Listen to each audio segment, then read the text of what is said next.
Greeting Nancy Drew fans, welcome back to another playthrough video. Today I'm diving into Legend of the Crystal Skull. This is game number 17 of the Nancy Drew Adventure series and was released in the fall of 2007. I'm looking forward to playing this game. Today we have this challenge with BC Hydro to minimize your electricity for 3 hours in the evening.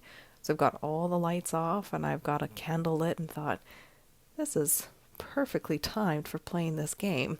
This is just the right game to be playing in this sort of atmosphere and setting.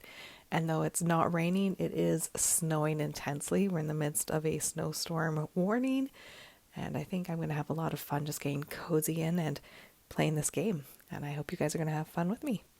Thanks for tagging along. Let's dive in. Here's my center of operations, my desk. Go ahead and poke around. If you want to know the particulars of how I do what I do, take a look at the book titled How to Be a Detective. It's real helpful, especially if you're new to the mystery-solving business. And be sure to check out my scrapbook. I put memorabilia from all my past cases in there. A lot of them were pretty dangerous, and at times really scary. But don't say anything about that to my dad, okay? He worries about me enough as it is. And whatever you do, read what's in the file called Case File. That will tell you all about the mystery I'm about to try to solve. If you think you're ready to dive into that mystery, just click on the plane ticket and you'll be on your way. So here we are back at Nancy's desk, ready to jump into our next adventure. So I'm going to skip going over the scrapbook and just go into the case file.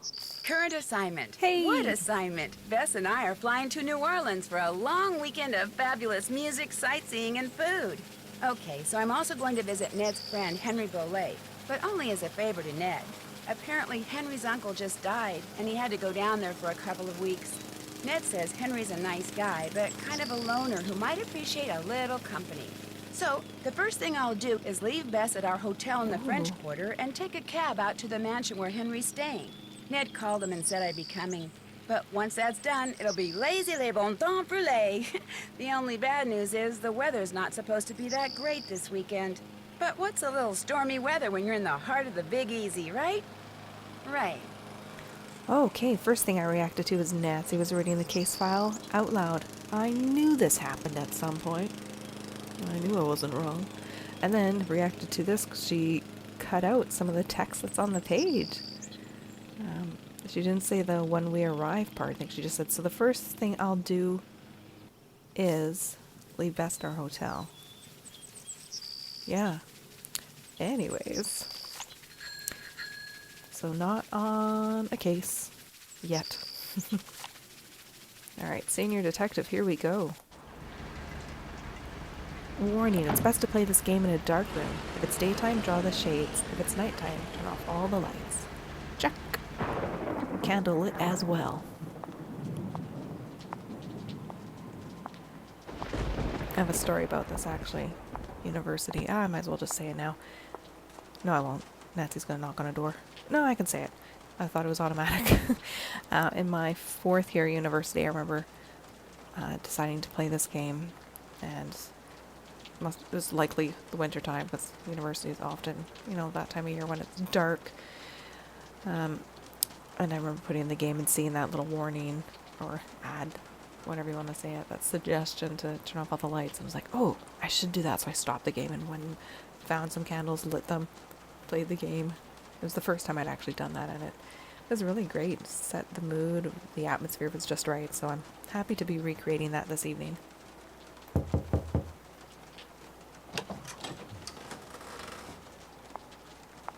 Hello?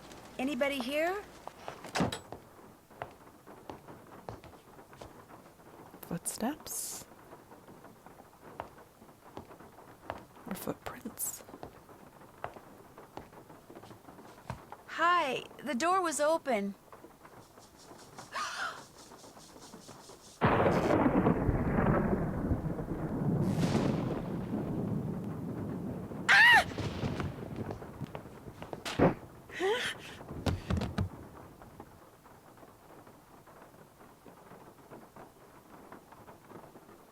Here, drink this. What is it? Something that'll make you feel better. Drink it. Just a couple sips. Okay, I like that we get to make a choice. Okay. That's it. No offense, but yuck. Don't make her drink any of your weirdo concoctions. Then I really will have to take her to the emergency room. You just go back to your phone call and leave us be. Don't pay him any mind. Where am I? You're at Henry Bolet's house, dear, in the library. He and I carried you in here after I found you unconscious in the foyer. Why is it so dark in here? The electricity went out. Lightning must have struck a transformer somewhere. What happened? Can you remember? Well, the front door was open, so I walked in, and then I saw this... Well, I saw a skeleton. And then he saw me. And then the light started flickering, and he threw something at me that exploded. The smoke must have made me pass out. You saw a skeleton? I'm sure it was just someone, wearing a costume or something. I'm Nancy Drew, by the way. I came to see Henry. So we surmised. I'm Renee Amand. I'm Bruno Bolet's housekeeper. That is, I was. This skeleton that attacked you, perhaps we should call the police. No emergency room, no police. Things are complicated enough as it is. Henry's feeling a mite overwhelmed. Well, you are looking much better, so I'm gonna get back to my plant potting. You need anything? I'll be outside in the garden. I should call them and keep them on hold for 5 hours and see how they like it. One of my favorite lines. So there's our introduction to this case that Nancy didn't know she was going to be solving. I think it's an interesting start. And one of the things I appreciate the most, and this game, I'll say right off the bat, has some of the best things in it as far as the way things were produced. And I will strive to point them out each time they come up, but I'm sure I will because they always stand out to me.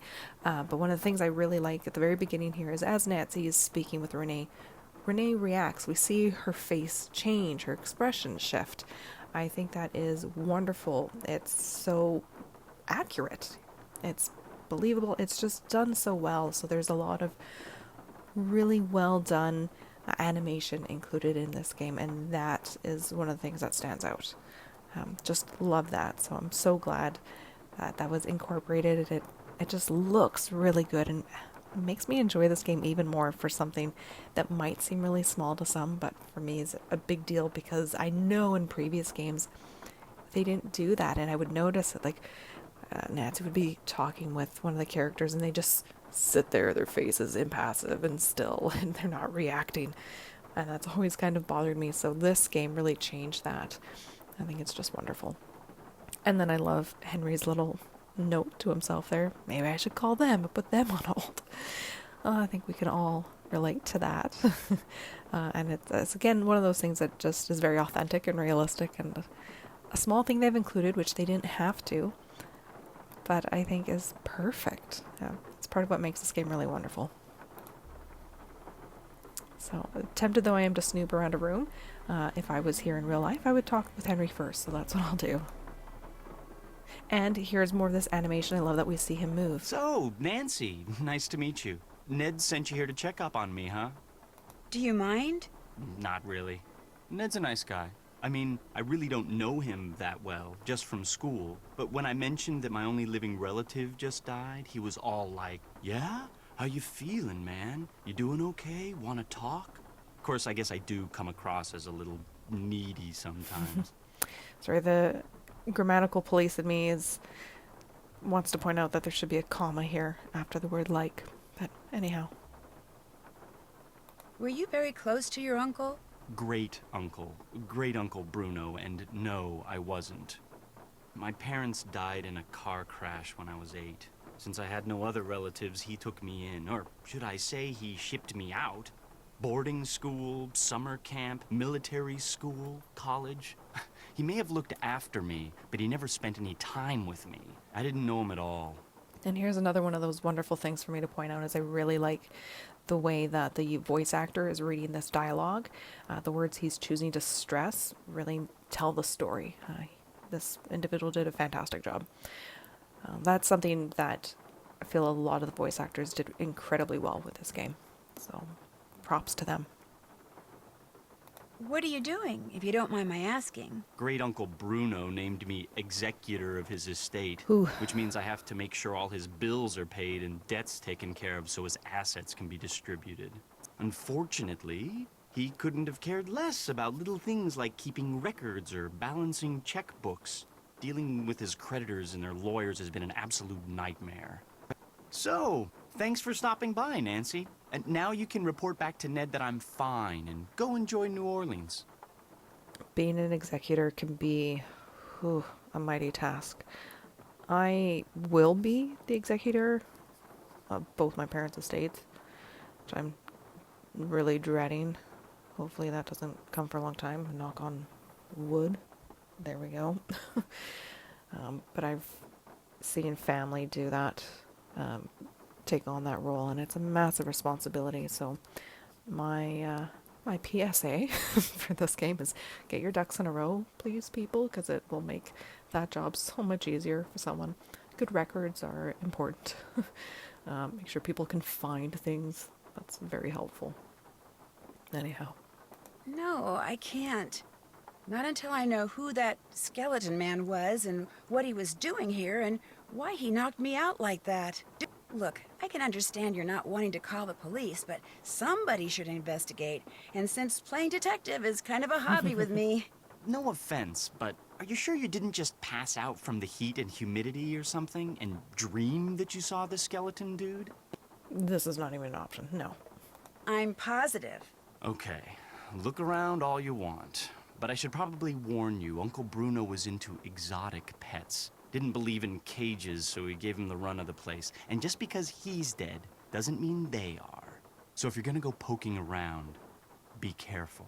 And I like that little pause and you see him kind of look to the side. Again, more of that animation that's done really well. And I like this. You hover. Oh, normally he will still spin in his chair. Oh, I guess later on he will. I wanted to point out just his appearance. I like the way they've designed this character. He looks very different from any of the characters from the previous 16 games. I like the diversity, just the differences. I think that's really great.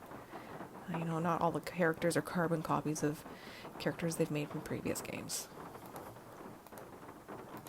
Just for the heck of it. It's going to be hard to write notes in the dark. And here we see Iggy, but we can't interact at this point. And there's stuff here we can't look at yet, but eventually will.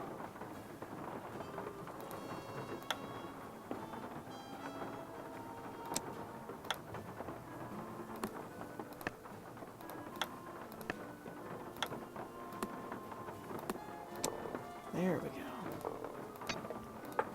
Yeah, that'd be weird to open up a trophy and find an eyeball.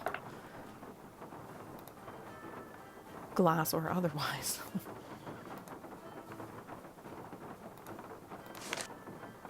I won't take the time to look through those just yet. Yes? Is your great-uncle's estate worth very much? I have no idea. Nor will I until I get all his affairs settled. He was a dentist for most of his life, so he must have had some money squirreled away. As you can tell, he was darn good at squirreling away junk.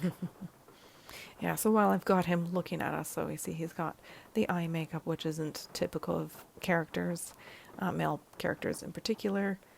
Just his clothing choices. Yeah, it's very different. I like it. He never got married? No way. I can't imagine anyone putting up with him for a day, let alone for a lifetime. I'll check back with you later. Groovy. Yeah, and I like that he picks up the laptop. I mean, that's very realistic as well. Okay, let's see. Everything is so crooked in this house. Like, look at that tilt. It's insane. Okay. I could make a phone call to Bess, but I will wait. Let's do this first. I'll go into the room. And let's do our first puzzle. And I always have to take some time to think about this. So we need to block these lasers. This will help at some point. I just have to remember how far up I need to move this.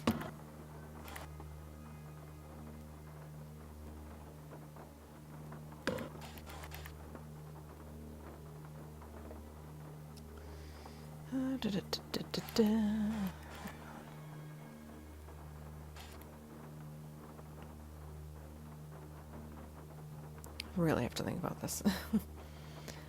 I don't have this memorized.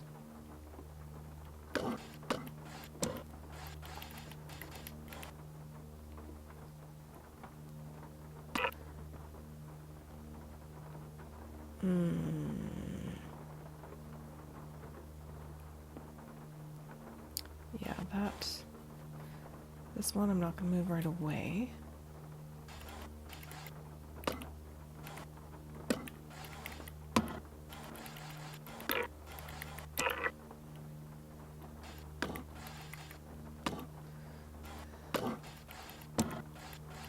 I think that's what I want.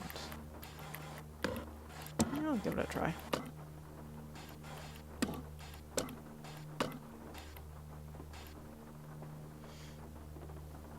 Let's see.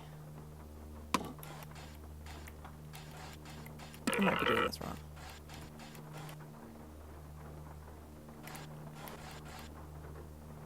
Okay, start with that.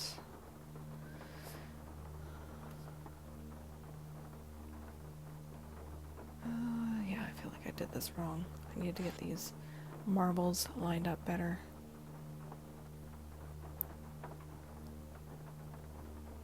Yeah, because I can't move that block. Let's restart. Yeah. The problem is I'm trying to remember how to deal with this little marble.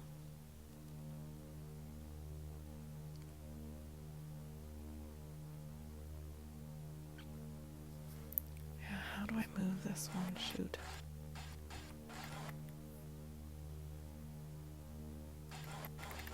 Because I need to get a block here or here.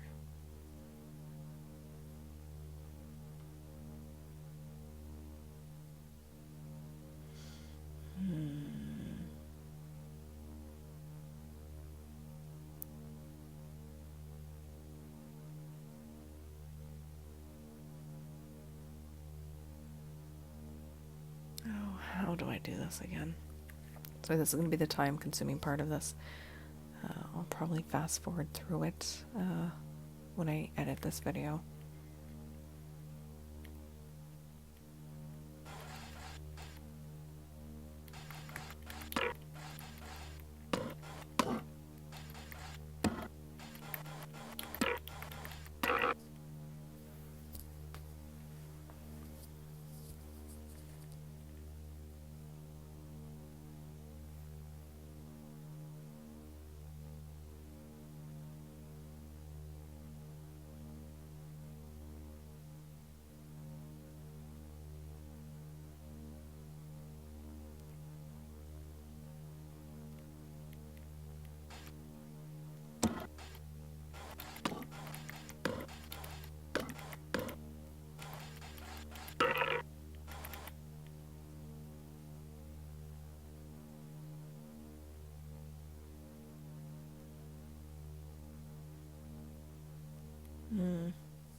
that was silly.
There we go. Just took a little bit of time. All right, let's grab the eyeball. There's our second one. That's an interesting puzzle. I really like it. I think I was really frustrated the first time I played it. But because I've played it quite a few times, I have a general idea of how to do it. Just takes some time to figure it out. We'll look at that a little bit more later. Some neat little features. Unnecessary, but nice. Kind of like when we used to see the interactive mugs, or we could, snoop around in more places than where there were actual clues. There's our third eyeball. Here's another one. Just a little extra. Flashback to the first Nancy Drew game. A track from Secrets Can Kill.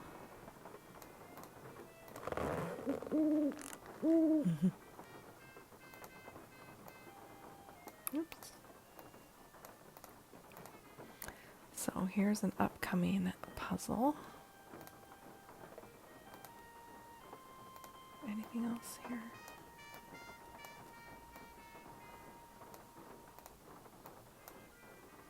Yes.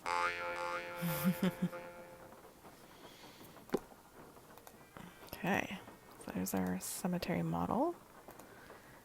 Oh, we're missing a strange painting.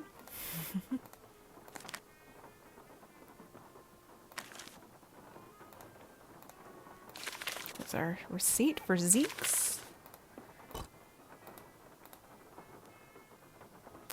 And I'm not going to bother going upstairs just yet. Yes? Why is there an empty frame in the gallery in the other room? Apparently someone stole the canvas. Renee says it disappeared sometime after Bruno died. What was it a painting of? Do you know? It was of my parents. I think it was painted in the garden out back. Renee doesn't like me. Wouldn't surprise me if she took it out of spite. That'd be a really cruel thing to do. I found this scrap of paper in the fireplace. Do you know anything about it? No. You always go digging around in people's fireplaces? Just looking for something that might tell me who that skeleton man was. Ah. Anything else? Why is there a model of a cemetery in the other room? Because Great Uncle Bruno used to oversee the cemetery next door. Made that scale model so he could keep track of where everything, or should I say everyone, was. Crafted all those miniature crypts himself. And people think I'm weird. Do you know what this is? I found it in the other room. Looks to me like some kind of tracing. I was thinking that maybe my skeleton man left it behind. Well, I sure don't know anything about it. Anything else? I'll let you get back to work. Groovy. Okay.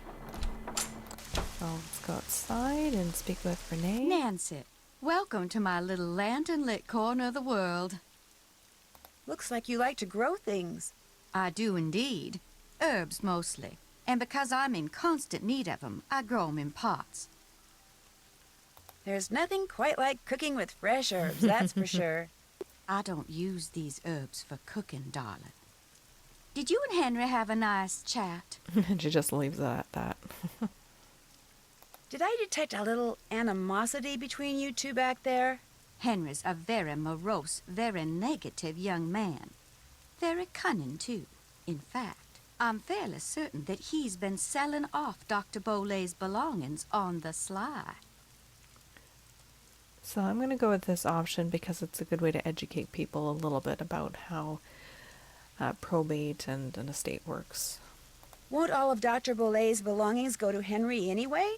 Absolutely not. According to Dr. Bolay's will, Henry is to get 30% of the estate. Dr. Bolay's physician, Gilbert Buford, gets 30%. Our Lady of Route 57 School of Dentistry and Cosmetology gets 30%. And I am to receive 10%.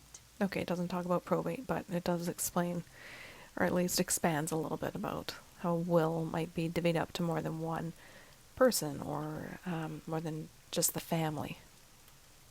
What was in that concoction you wanted me to drink after I got knocked out? Never you mind. It was just a little remedy I brewed up on the spot to help you feel better. Okay. If you don't like Henry that much, how come you're still here? I'm here because Dr. Bolay paid me in advance, and I always fulfill my obligations. Have you ever seen this before? I found it by that scale model of the cemetery that's inside the house. It's a mystery to me. I suggest you ask Henry. He leaves things lying around all the time. I guess it figures I won't notice amid all the other clutter. But I do. I notice everything. How else may I be of service to you? What can you tell me about the painting that's missing from the frame in the gallery? Very little, I'm afraid. I didn't notice the picture was gone until after the reception following Dr. Bolay's funeral. I cannot even tell you what it was a picture of. If you don't mind my asking, what's in that little pouch you wear around your neck? Things. Secret things. Things that give me special talents when special times demand them. People usually laugh when I say this, but this pouch is my connection to the energy that powers the universe. Oh. Well, at least you didn't laugh. It's an interesting thought. Let's just say that. I'll see you later. One more thing. I, too, have seen the skeleton man. After Dr. Bolay passed, that night, I saw him in the hallway. He was there, then he was gone. So you best be careful, Nancy Drew, because if it was Mr. Death, and I truly think it was, he's come back. Okay, it's a little ominous. I'm not gonna go... No, I'm not gonna do this right now. Although I was somewhat tempted. I'm not going to end well. My recording bar is gonna block some of these guys. It's gonna make it tricky. Oh no, it worked really quickly. That should keep you guys quiet for a while. Hello, Loquat. Just gonna take it now. Okay, and then we've got the garden. And a terrifying spider. And a double puzzle here that will come up later. And it took me ages to realize I can go over here the first time I played this game.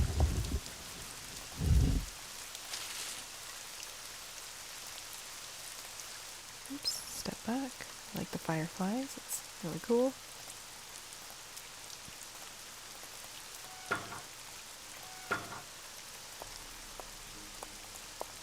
See if I can remember which way to go. Yes, perfect. To figure out if there's anything camouflaged in that design, I'm going to need some paper. Yep.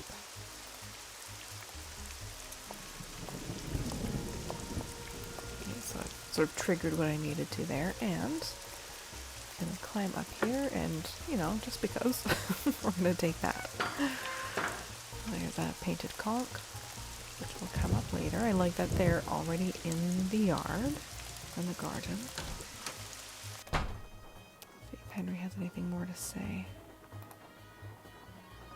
Oh, I need to get that paper from Renee. Yes? Do you know where I could find some plain paper? Sure don't. Try asking Renee. I meant to. I'll check back with you later. Whatever. I think he has a tattoo on his arm.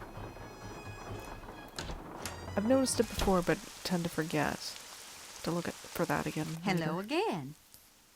Do you by any chance have some plain paper that I could use? I most certainly do. But it's up in my room, and I'm afraid I cannot retrieve it for you until I'm finished here. You get the sudden urge to draw a picture? Something like that. I know, I'll help you. That way you'll get done faster. Gracious, you are the picture of impatience, aren't you? Well, I appreciate the offer. But here, why don't you just take this instead? It's an extra key to my room. The paper's in a drawer in my nightstand. Just go on up and help yourself. But make sure you lock the door when you leave, you hear? You I trust. But Henry, him I do not. I really appreciate this. And long as you're going up there, my appetite could use a little placating. So I would be much obliged if you would bring me a candy bar from my nightstand. And take one for yourself while you're at it. Oh, I will.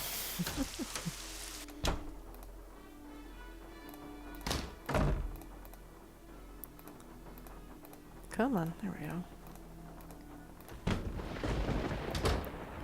So this would have been Bruno's room. Unless this is where Henry sleeps. We don't see his room. Unless he's staying at a hotel, which doesn't seem right. It's what, eyeball number 4, I think? Yeah, this is something that won't be revealed later. Yeah, that would be Bruno's room. And then just Renee's room. So where the heck does Henry sleep? I don't know if I've really thought about that before. There's plain walls. I mean, there's a bit of artistry there, but it just seems really cold, which is probably intent. But yeah. Some paper. And she has quite the stockpile. I'd be a little concerned. One for Renee. And one for me. Yum. Gosh, these things are good. I have a Cocoa Kringle bar. Stashed away. I've eaten one as well. Moo. Old Houses Creek. Hiccup powder.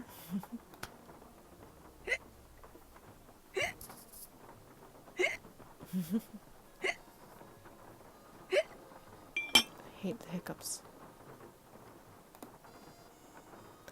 Alright, and there's gonna be some lightning. Yes! I remember that. Okay. Let's see. What can I draw on? Oh, that's got writing on both sides of it. That's not gonna work. It's the back of an envelope.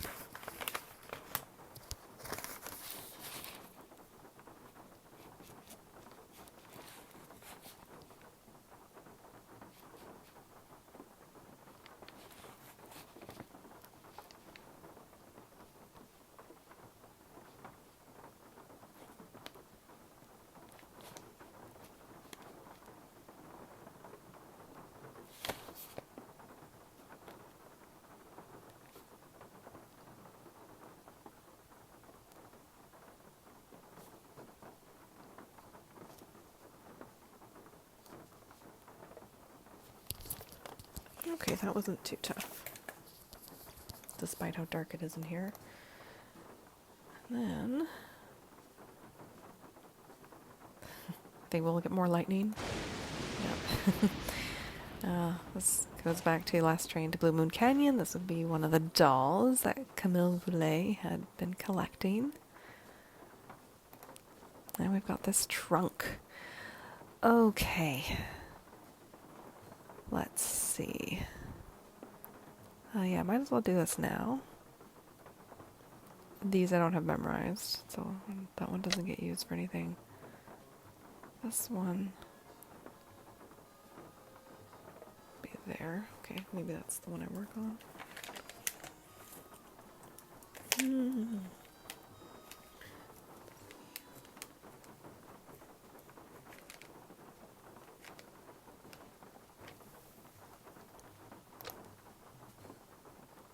No, it's not used on any. That will be up here. I'm just sort of jotting these down as I go. I believe that's what's needed here. That's the second one. I'm doing this a different order than I normally do, or a different way.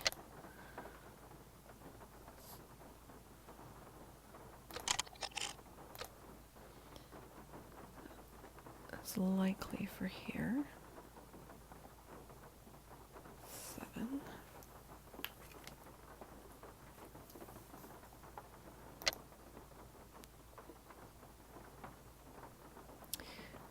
And my recording bar's in the way. So I'm wondering if it goes up here. I don't think it does. That's not straight enough of a line, no. You go down here. What was that? 1, 2, 3, 4, 5, 6, 7, 8, 9. For number 3.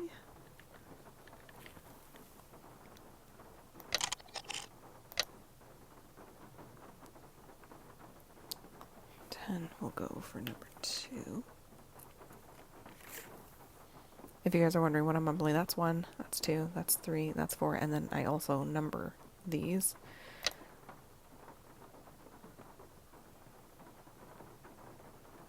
I can't tell if that's... It looks to me like the same shape there, so...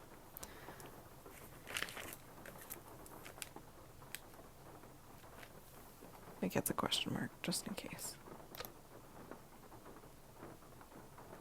Oh, this one.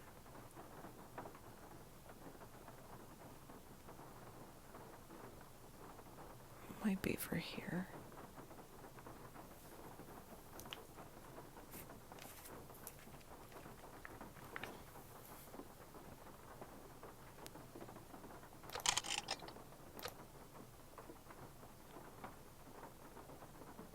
That's for here.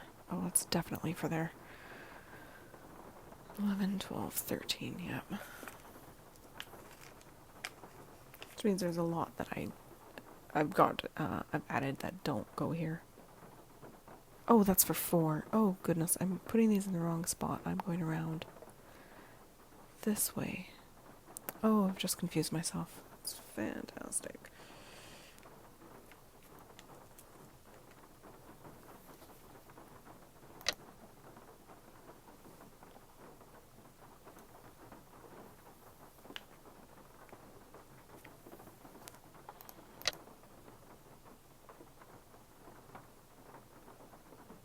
That'll go there.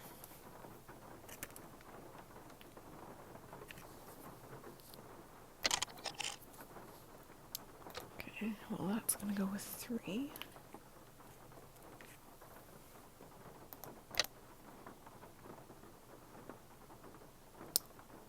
I think that does too.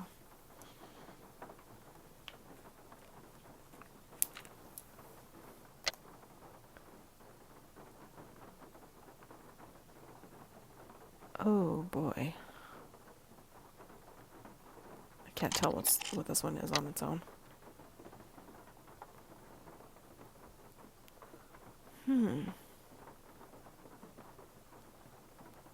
Those might be those little lines.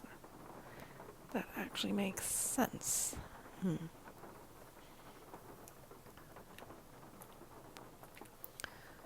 Well, I've missed something for the first one. And the second one. Okay, let's see. Yeah, that might be for number 1 as well. 4. 6, 7, 10, 11, 12, 13, 14, 15. There we go. First one's done. Number 2. I only wrote down 2 things. That's not good. I'd like 5 and 10.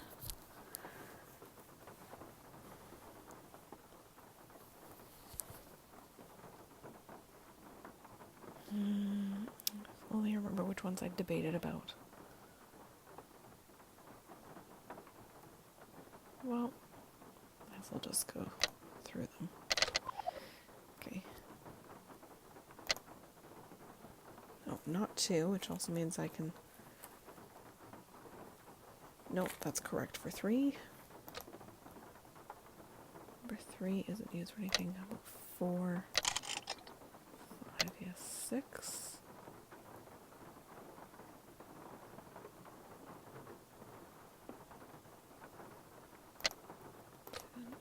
8.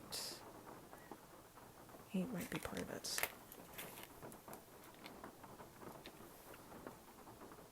And 9 is correct for 3. 10 there.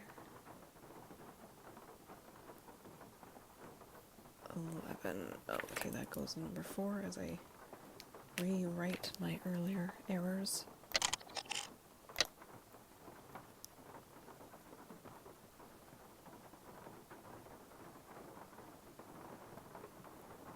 Oh, 12.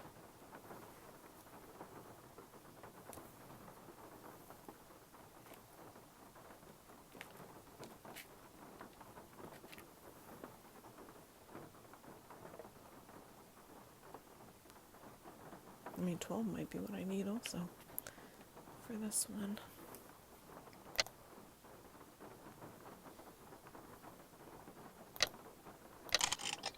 Well, let's see. Can I make note of my scribbles? That is 4, so 2, 3, 4, 5, 6, 7, 8, 10, and 12. Oh, good. So 3, I have 2, 9, 16, 17. Oh, no. 2, 9, yeah, that's correct. 10, 11, 12, 13, 14, 15, 16. 17, no, I just have clicked the wrong ones. And then I have 1 too many for this one.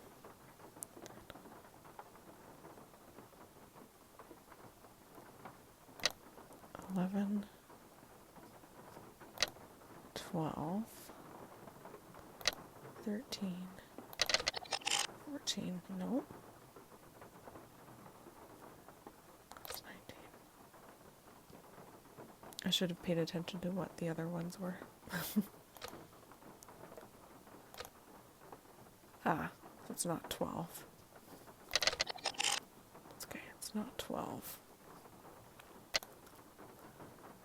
11, 13, 14, 19. There we go. All right.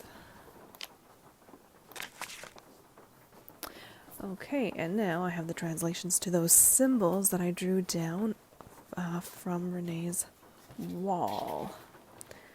Means more note-taking, less playing that you guys get to see. Sorry about that. We've got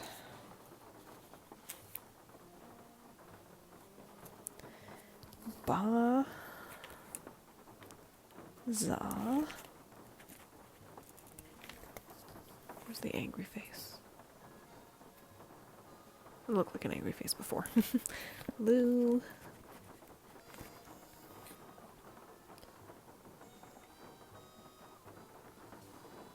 Pa.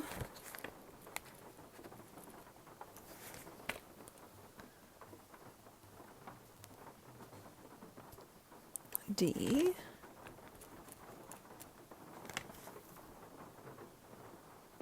Moo. Things like ka or something. Yes, ka. Alright. And that is it.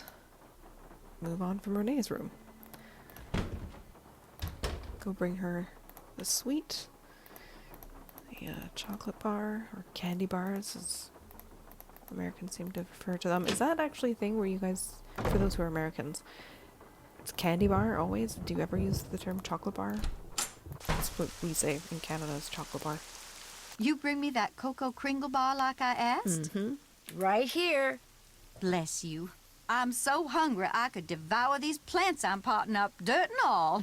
How else may I be of service to you? Those weird symbols on the wall in your room. Do you know who painted them? I did. Fact of the matter is, there's a spirit living in that wall. A spirit?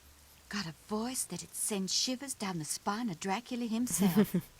Used to hear it sometimes, in the dead of night, half talking, half whispering, saying this one word I never heard before, like it was from a language no one on earth spoke.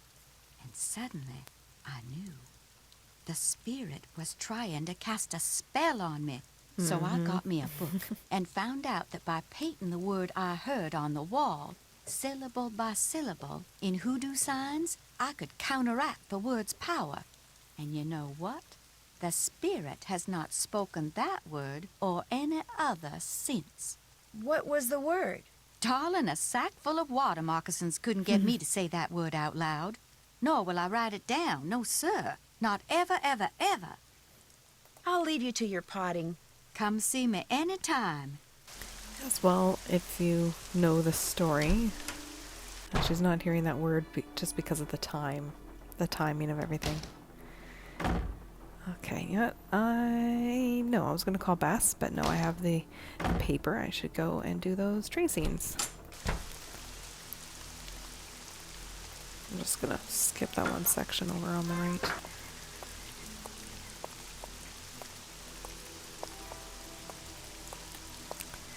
Okay.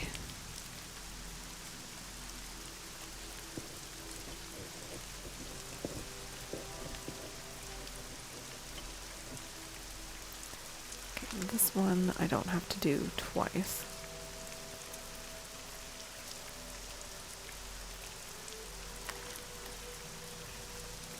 That's this one, so I can skip that.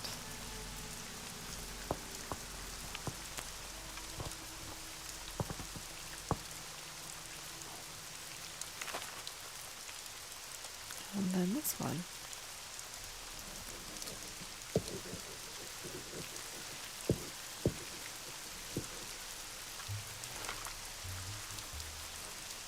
Okay, let's head back to the Boulay Mansion, or Manor. I mean, it looks massive, and yet there's not a whole lot to explore. Stairway doesn't go very far. Oh, I like this track that's playing. Plays near the end of the game. It's great. Okay.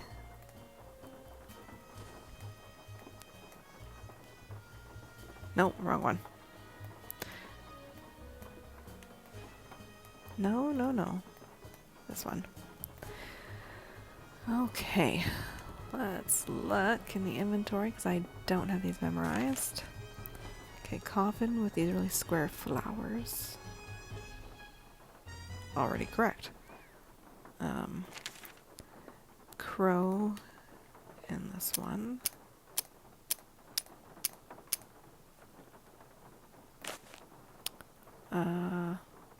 Bones in the not so square flowers. Oh no, can I? Okay, good. I could have closed the inventory box. I was thinking I can't do anything. Things are in the way. That's just the inventory. It's fine. And then what's our last one? No, not that one. A worm. Okay.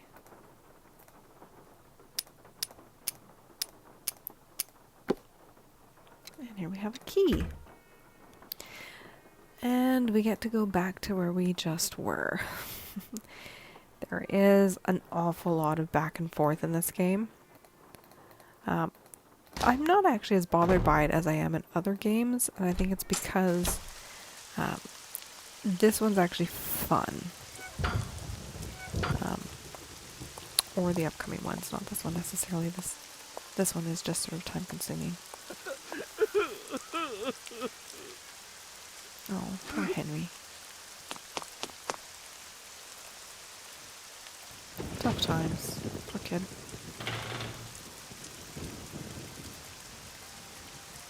So we've got some of the family members, but this is why we're here. This must be the painting that goes in that empty frame. Mm-hmm.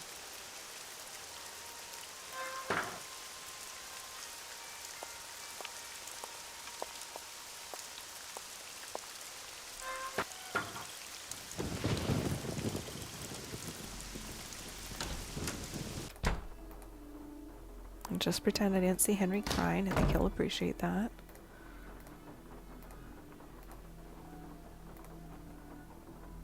Okay, let's replace the artwork. There we go.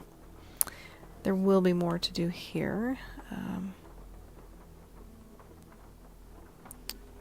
trying to remember if I can do this thing with Iggy yet.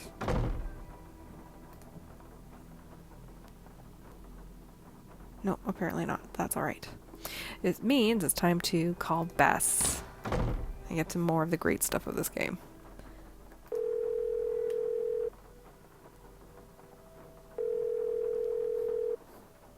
Hello? Bess, hi, it's me.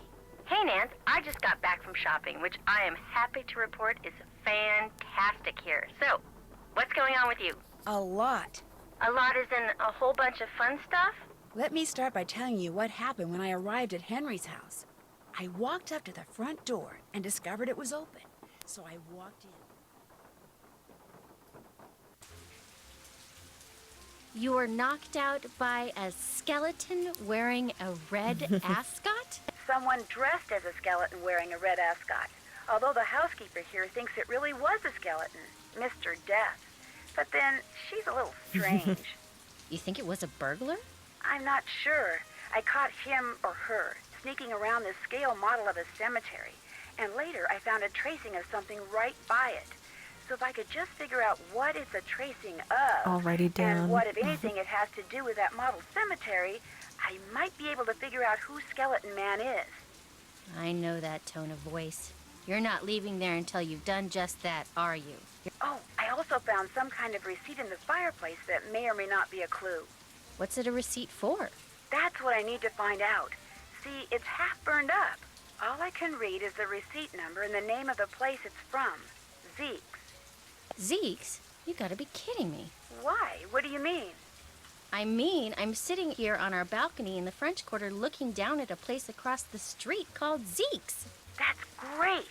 So go over there and ask whoever's behind the counter what receipt number 21-3872 is for. Okay, so there was one continuity error because I've played this game so many times and I knew the sequence and what I could do while at the Bolet property. I was able to figure out what the rubbing was for and so on. So that's too bad that that little bit of automated conversation made it sound as though Nancy hadn't figured that out yet. So that's unfortunate. But moving on to something I really like. I like Bess's personality here. The way her options for how to respond are, to me, like standard classic Bess. Her uncertainty and not wanting to necessarily participate, but she does. She is willing to. You want me to snoop? I wouldn't call it snooping. Forget it. Not gonna do it. Bess, I'm not good at that sneaking around stuff, Nancy. I get nervous, my tongue gets all knotted up, my palms sweat, to say nothing of my arms. Bess, receipt number 21-3872. Just go in and ask what it's for. No big deal. Maybe not for you. Bess, you can do it. This is not gonna end well, I just know it. Okay, I'll call you as soon as it's over. I'll be waiting. Okay, the best thing happened, and happens a few times. So we have this back and forth between Nancy and Bess, and there are interruptions, and the interruptions are perfect. They are actually interruptions. Nancy cuts off Bess, Bess cuts off Nancy. It's just done so well, and I love it. And I think I mentioned this in another playthrough, an earlier game, saying that this was coming up at some point. I don't remember what game I was playing at the time, but that was it. It's perfect. I don't know how many times I've been to the theater or watched a film or television show and there's meant to be an interruption and there's an actual pause. There's no pause when you interrupt. You're supposed to be cutting the person off. That's what an interruption is. So this was done wonderfully. And I have to backtrack because I meant to say this and then this conversation went on and then I forgot. As Nancy calls Bess, there's a little fade to the volume of her voice, and then it slowly moves into Bess, and like I normally hate fade outs, they just drive me off the wall. This is an appropriate use of a fade out, and the fading of the voice means that we've missed Nancy recapping the story to Bess, which is great because we as the player don't need that recap. So that was done perfectly. So there we go. That was my comments about this. And some interesting places here. Let's go here first. Hey, what'll it be? Ooh. I don't think I've ever had crawfish. Let's try that. Enjoy. It doesn't look appealing. I don't know if I would eat that in real life.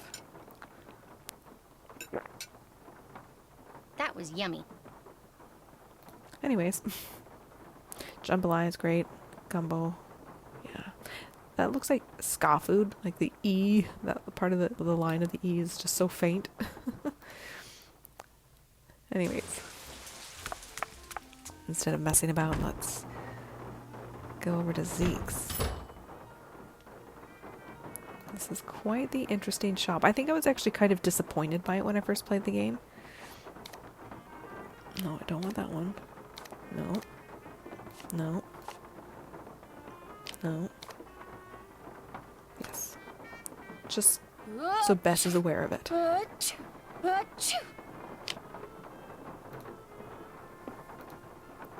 That's just weird. All these things we will eventually rearrange. Yeah, all these treasures. Like these skeleton lights.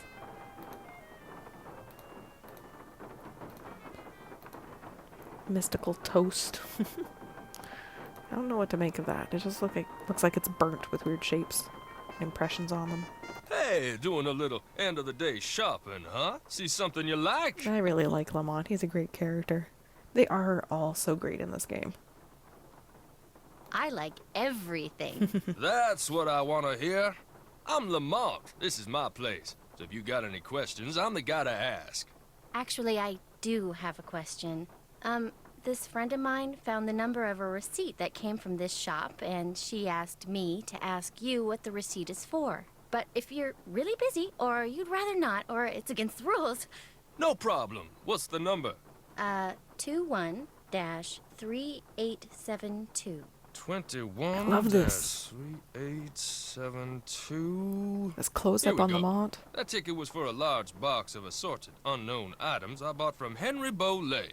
And, that's all I can tell you. Oh, that was weird though. He just sort of jerked back into a standing position with that smile on his face. So that wasn't done very well at all, unfortunately. But I loved, like I pointed out as it happened, sort of that zooming in on Lamont, watching him, go through the cards. A great additional bit of animation. Just really adds to the whole game. I think it's wonderful. Again, just a whole bunch of thumbs up to the art and animation departments for all they've done for this game. Assorted unknown items? It's a box with a bunch of different things in it, kind of like a grab bag. Look, I just don't want to make trouble for anyone, okay? Can you tell me what was in the box?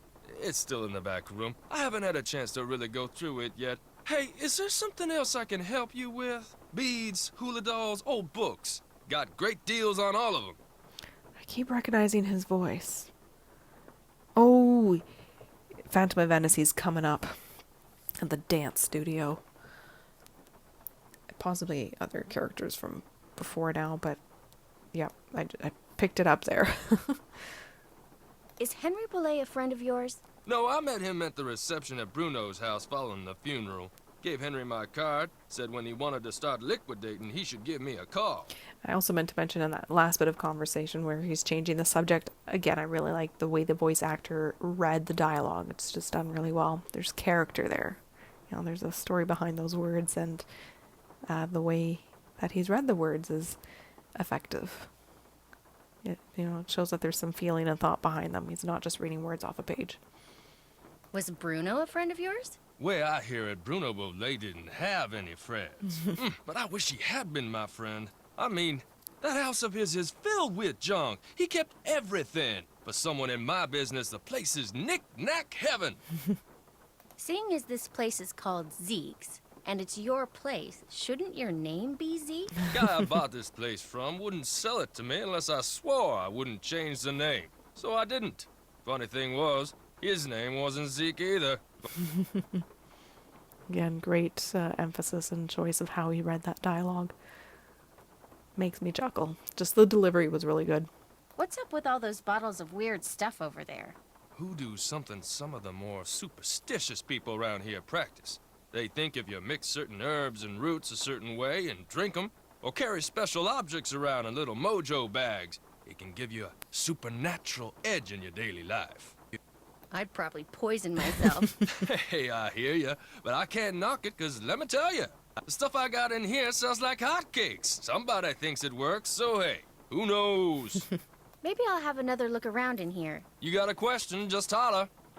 I love that line. I'd probably just poison myself. That was a great option.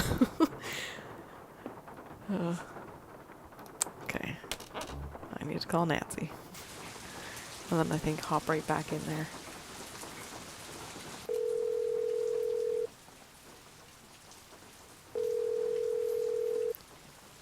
Hello? Good news and bad news, Nance. I found out that the receipt is for a box of stuff that Lamont, that's the guy who owns Zeke's, bought from Henry Bollet. No kidding. What kind of stuff did Henry sell him? That's the bad news. The box is in a back room, and it contains assorted unknown items, and that's all Lamont would tell me. Said something about not wanting to get anyone in trouble. So, looks like that's that. No. You've got to get into the back room and find out what's in that box. Which means you're probably going to have to,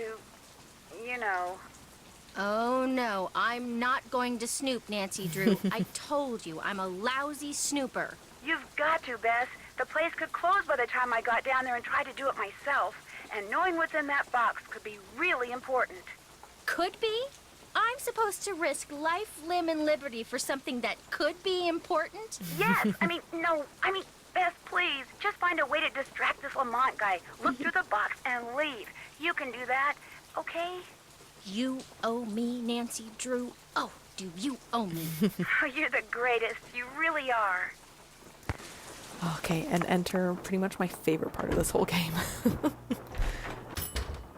I love just this distraction we have to set up and the music that goes along with it and just the whole, again, the animation sequence. It's just phenomenal, so I'm stoked. Now, let's see if I can remember how to do this. All right, I need to get that jar I identified earlier.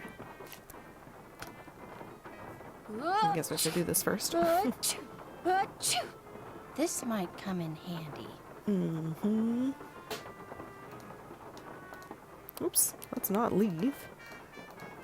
Let's not go that way either. Ah, good gravy. Here we go. Okay, so what do I need first? The balloon? I know that's not the balloon. That's the balloon. I just need to move this. It's going to knock the record player. Is that where it goes? I don't know. Teeth? How does that work? They go up here somewhere. Hula Girl goes somewhere. I think he goes there. Or no, down here. This might go there. Where's the fan? There's the fan.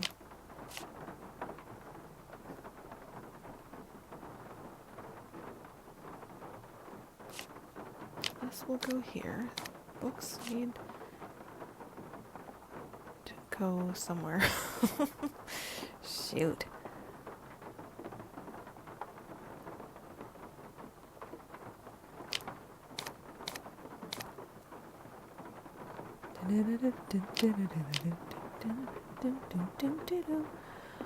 Oh.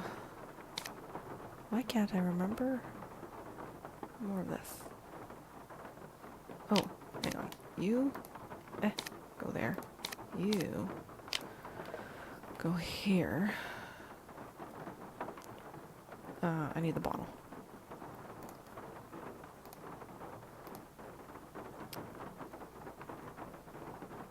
How does this work?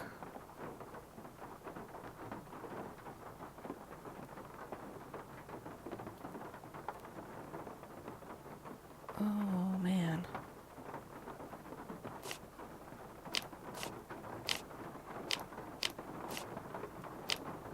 Well, let's give this a try.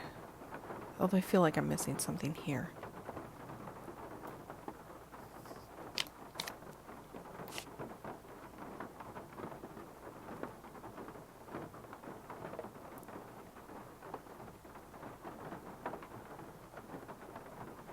Yeah, what am I missing? Well, let's see what happens. Where's my... There we go. Close, but no cigar. You know what? No. This goes there. This goes here. Oh,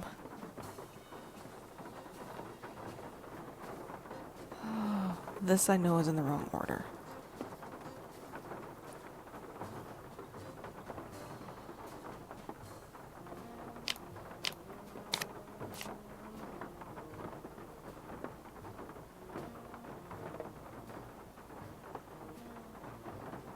I think it's still in the wrong order, but let's start with this.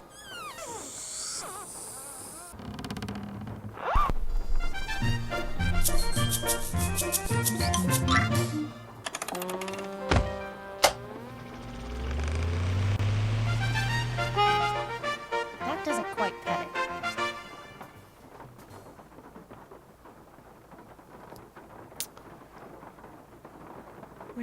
Where do you go?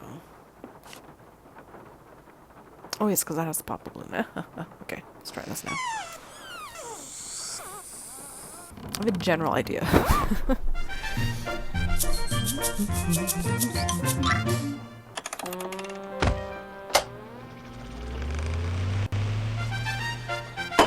That doesn't quite cut it.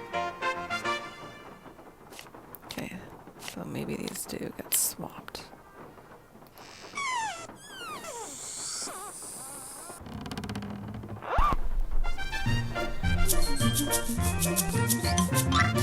I just love that music.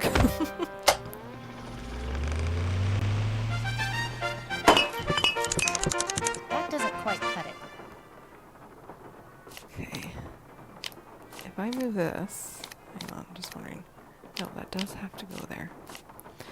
Okay. I don't think this goes up there. Or maybe it does. Hang on.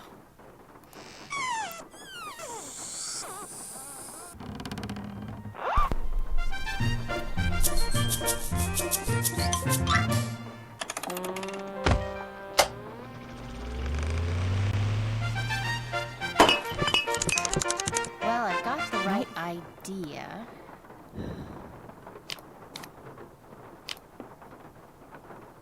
Is that it?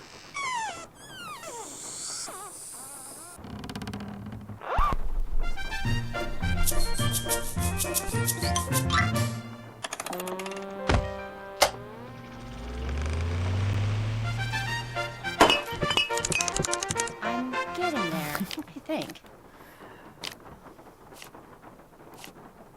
Okay, this is probably it. I think I finally have it. It's been a while since I've done this.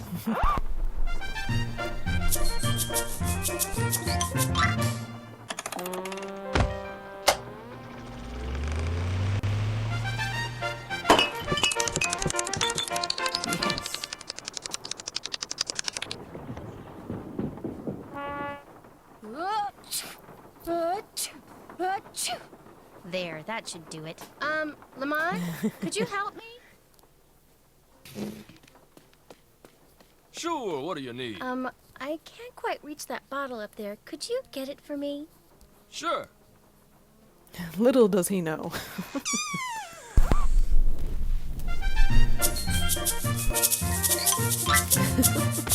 I just love, you know, these little tidbits.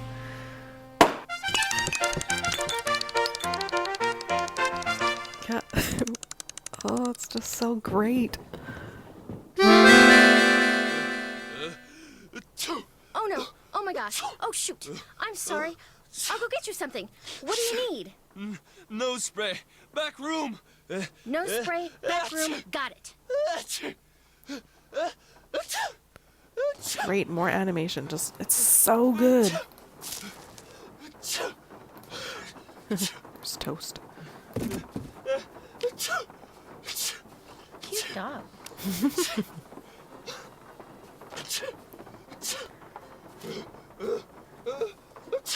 All right. Pen. In the dark. This is hard.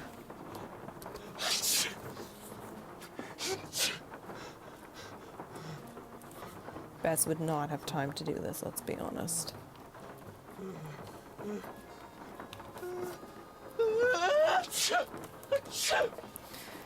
Okay. Let's see if only I had this memorized. 1, 2, 3 is E. 32.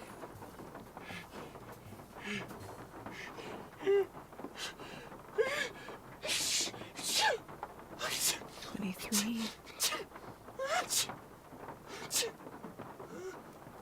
32.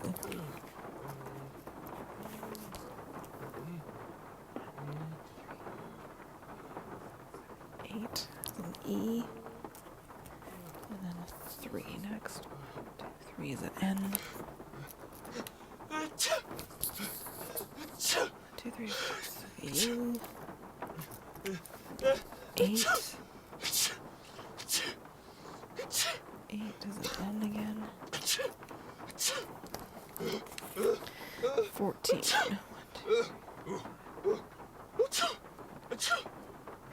14 is a D. 1, 2, 3, 4.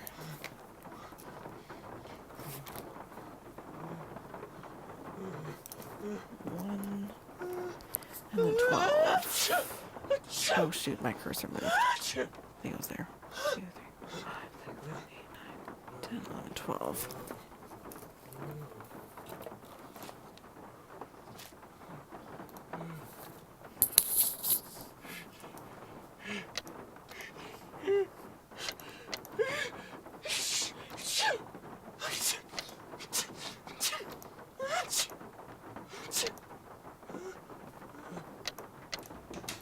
Oh good, that was right.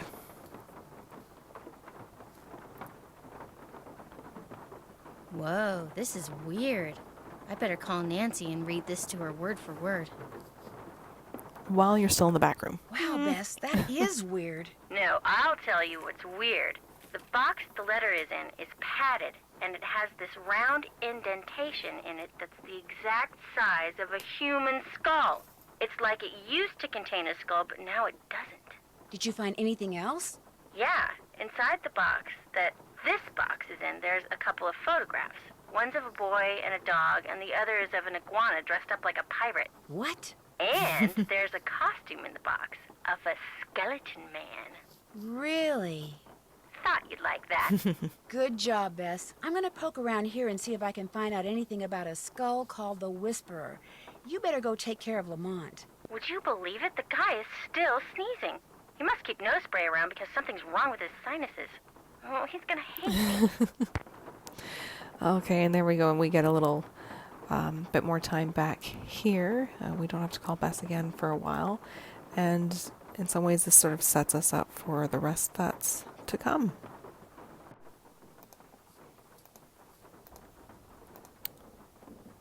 You know what? I don't even know what I was going to do next.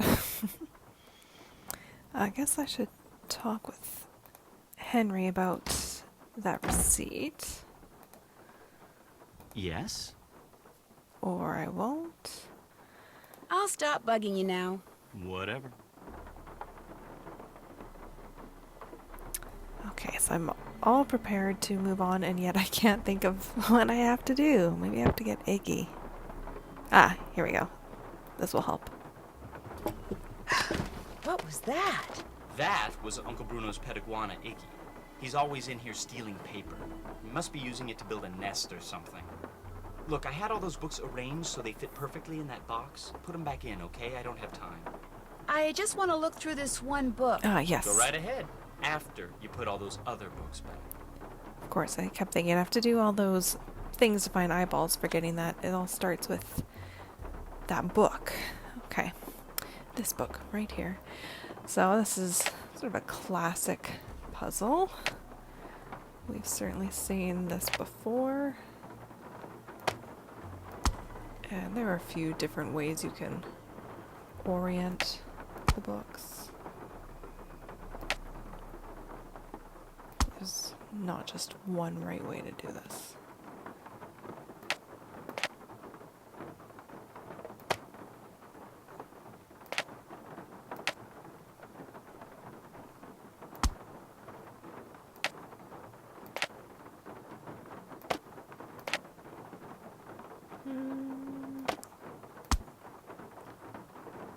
Yeah, I guess that works. We'll go there. Oops. There we go. And the last one. The Crystal Skulls, fact or fable? Hotchkiss, a familiar name. And then we have Hotchkiss's number. I'm not actually going to read this, but this, which is now gone.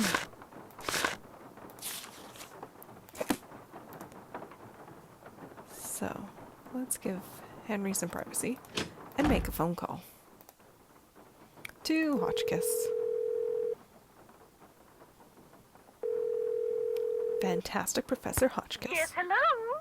Hi, my name's Nancy Drew. Is this Professor Hotchkiss? I am she, Nancy Drew. Your name has a ring to it. Do I know you? Yes, as a matter of fact, we met a little while back in Wisconsin. Oh, yes, you were the delightful young lady doling out the samples in the tasting room of that cheese factory. Yum, yum. No, I met you at Wickford Castle. That's ridiculous. There was no cheese tasting room at Wickford Castle. No, we were both guests there. I found a journal written by Marie Antoinette, which you translated. Remember? Thanks to you, suddenly all I can think about is how wonderful a nice big slab of Colby cheese would taste right now. Listen, Mandy, I'm on a deadline, so if you could please just tell me why you called. But my name isn't... Deadline! Let's cut to the chase, shall we? Chop, chop. So this is one of my favorite characters, and it's interesting having her come back. I do have an issue with it because she was sort of an expert in French history. We are going in a very different direction with this game and the historical background. But I do also think it's funny that twice now, the people who specialize in historical elements don't remember Nancy. Or at least not properly. So we have Professor Hotchkiss in this game. And in Last Train to Blue Moon Canyon, yes, I did say that right, Blue Moon Canyon, Shirley Purcell. Anyhow. Did a man from New Orleans named Bruno Bollet ever call you? Ah, now there's a name you can remember. Bollet. Nice and French. I'm a scholar of French history, you know. Yes. Yes, I know. So did Bruno Bollet call you? Indeed he did. Oui, oui. So there's our French connection, but beyond that, really, this doesn't quite make sense to me. Why did he call, if you don't mind my asking? Because he had read my book, of course. The Crystal Skulls. Fact or fable, one of my best efforts. Sold like hotcakes, smothered in a rich, tangy lemon sauce. Do you remember what you talked about? If memory serves, we talked mostly about the skull called the Whisperer. He wanted to know if I had learned any more about it since my book was published, which I hadn't. or if I had any theory as to what happened to it, which I didn't. And that was the extent of your conversation? Well, now, let me think. My, such insatiable curiosity, Nellie. You remind me of someone I encountered on one of my journeys. But for the life of me, I cannot remember her name or the circumstances. Oh, man. Nancy Drew? Wickford Castle? Ah! The eyes have it. I'm sorry? That's what Bruno Bolet said when I turned the tables and asked him if he had any idea where the Whisperer was. He said, the eyes have it. Then he chuckled and hung up. It's interesting that they've chosen to give the interpretation of eyes this way. Like, aye aye, Captain. Like that's how Hotchkiss interpreted that phrase. How much would a crystal skull like the Whisperer be worth? In this crazy day and age, where the shorn hair and used tissues of celebrities get sold for thousands of dollars, there's absolutely no telling, Candy. $500,000 easily. Maybe even $1 million. Maybe 2. Maybe 10. The sky's the limit. Cha-ching, cha-ching. Bonkers. If someone found a skull made of crystal, how could they be sure it's one of the crystal skulls? Wonderful question, Francie. How indeed. Because there are sure to be thousands of fakes out there. Perhaps tens of thousands. But remember, the real skulls were made long before the tools commonly used for carving today were invented. Which means, let's put on our thinking caps. Modern-day tools would have left marks if the skull was a fake? Exactly so. Mind you, the marks on a good fake would be microscopic and thus imperceptible to the human eye. However, any thorough laboratory analysis would quickly unmask a counterfeit. So the only way to prove that a skull is the real deal is by proving it's not a fake? And by examining its provenance, its history of ownership. If it can be shown that a particular specimen has been passed along from antiquity into modern times and didn't just suddenly appear in, say, Germany in the mid-19th century, that would tend to support its authenticity as well. We're no strangers to the concept of provenance. That came up in The Secret of the Scarlet Hand. The idea that the Whisperer can make its owner immortal, do you believe that? I believe that things that defy any so-called rational explanations happen all the time, Nessie. Now, does that mean there are mysterious external forces at work in the universe of which we do not and cannot ever have full knowledge? Or does it all boil down to us? If the human heart desperately wants something to be true, does the human mind have the power to make it true? Who knows?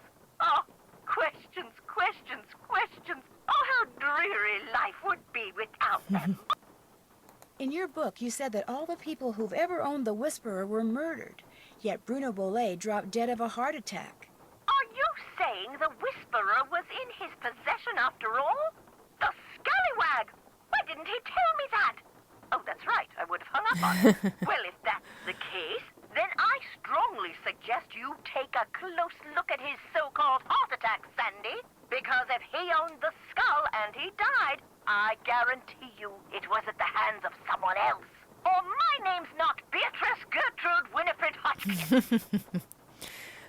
Yeah, I like that line about, oh, that's right, I would have hung up on him. That's it for now. Rock and roll! Yes, rock and roll, dear. Okay, oh, I can close that. And got some portraits to rearrange. I should probably write these down.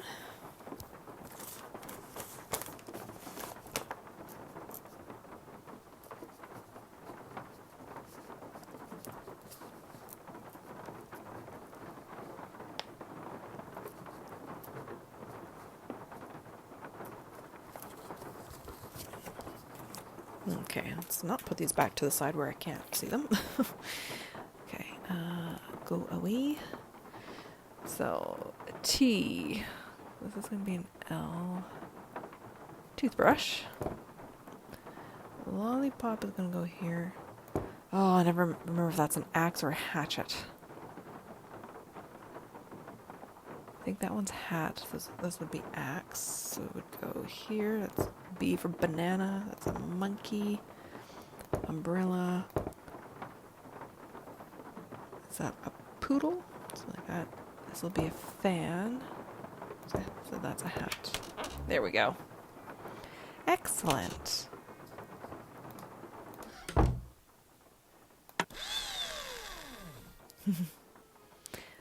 Eye of the Beholder. And then we should overhear Henry and Summer. Come on, Summer, give me a break here. You never said anything about that. Well, how was I supposed to know? I mean, what am I, telepathic? No, come on, don't get upset. Look, I'll see what I can do, okay? What do you mean, something else? You gotta be kidding me, Summer. I don't have that kind of money. No, I meant, I don't have it now, but I will, soon, okay? Bye. Oh, man. Oh, poor Henry. Okay. Pen again. To draw this out. So bear with me, folks.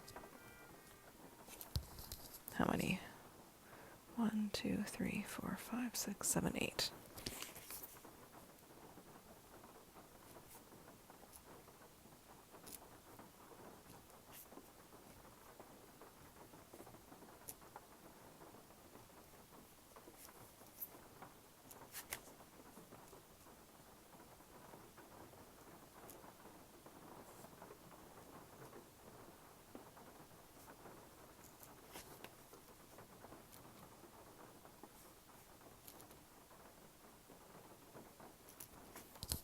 Okay, now we're going to get into the puzzles and stuff.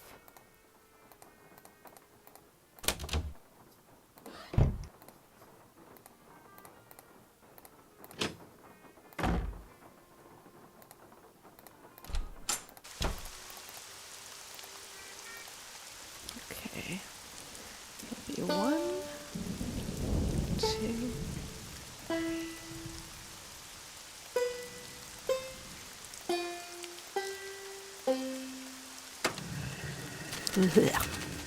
I do not care for spiders. They are important to our world, but I would rather they kept their distance. They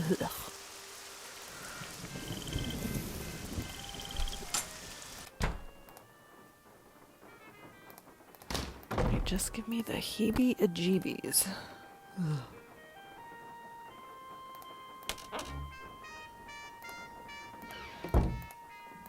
Okay, now I have the key for this. And this room is pretty important. So let's look at this first. There's an eyeball. This must be where I'm supposed to put all the glass eyes I've found. Let's see how we're doing. Yeah, that's okay. A lot more to collect. This one sometimes can be really time consuming. So I apologize, folks.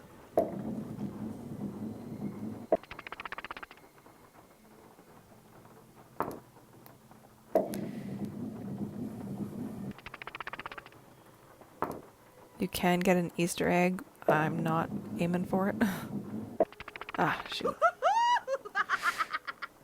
Okay.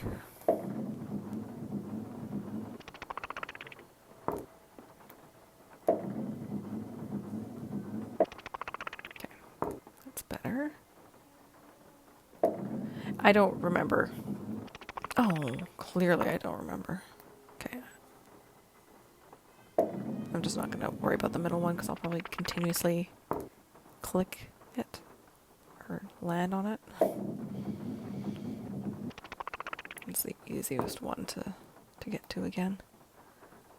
But I think this isn't square, so it's not quite symmetrical. See? What did I tell you? What if I went halfway between these guys? Oh, really bad. If I aim more that way. How do I get that one?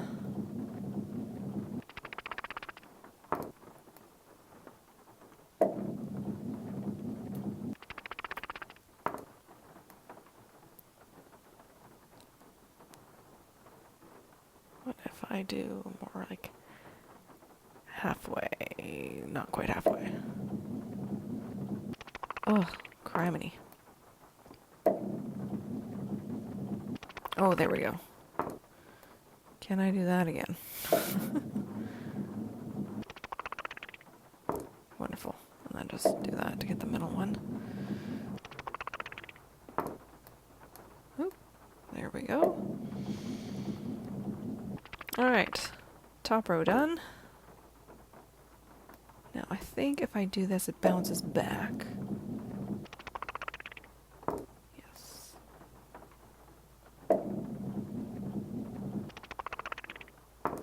Wonderful. Do it slightly over. Will that be more centered? Yes, indeed. Oh, did I? Okay, I thought I might have gone over the wrong way. If I do that. Good.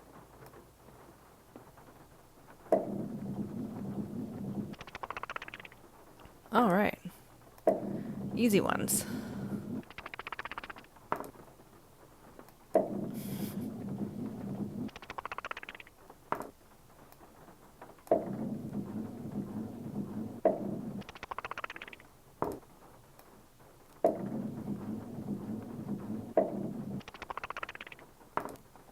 Hopefully, this will be the last two. Yep.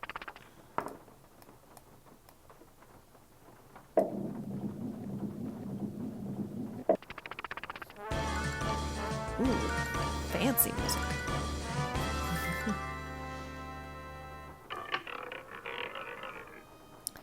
Okay, there's another eye. Oh, yes. You. Okay. I wrote this down. It's dark. Where's Ba? Za. Lu. And then Pa. D. Mu. And then Ka. Talk. Pa. Za. Lu. Pa. D. Mu. Pa. So freaky. Ah, yes! Love this. It's a treasure hunt in a way. Close for Iggy.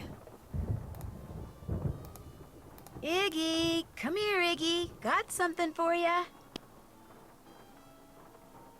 No, won't work because I haven't learned about this already. Oh, right. Oh, I'm never good at memorizing these. Central incisor, yes, center. Lateral incisor. Canine.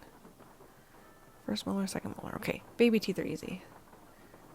Central, lateral, canine. First bicuspid, second bicuspid, first, second, third. Might not be so bad after all. Oh, this, the first time I played this game. Ah. Yeah, it's dumb. You have to get it just right, and it took me forever. I think I went on the message board to, man. To try and, to find out how to do this. So the curse is not in just the right place. Gotcha. Oh, good. It's kind of silly. It's kind of frustrating.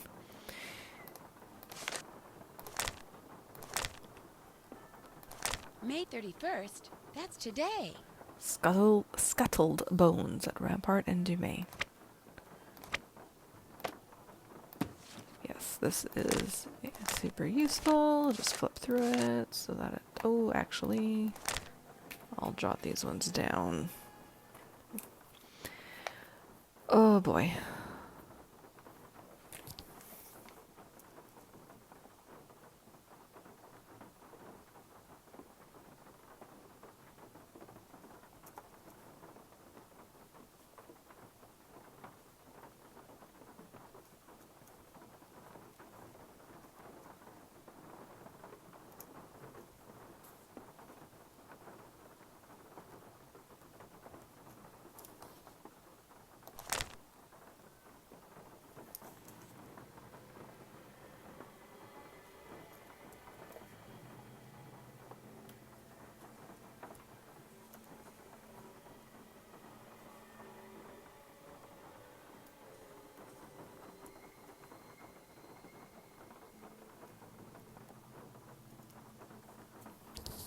Okay.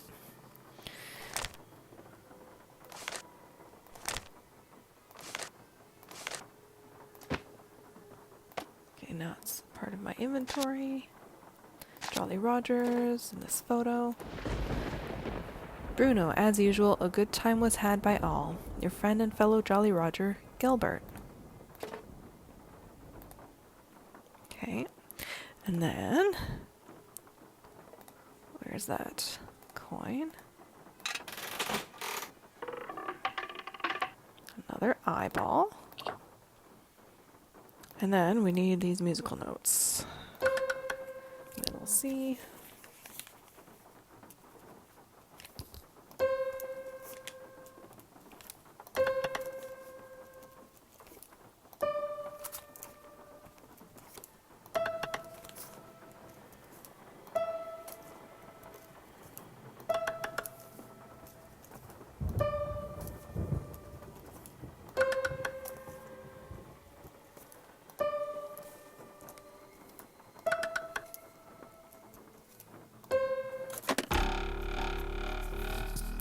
Yuck.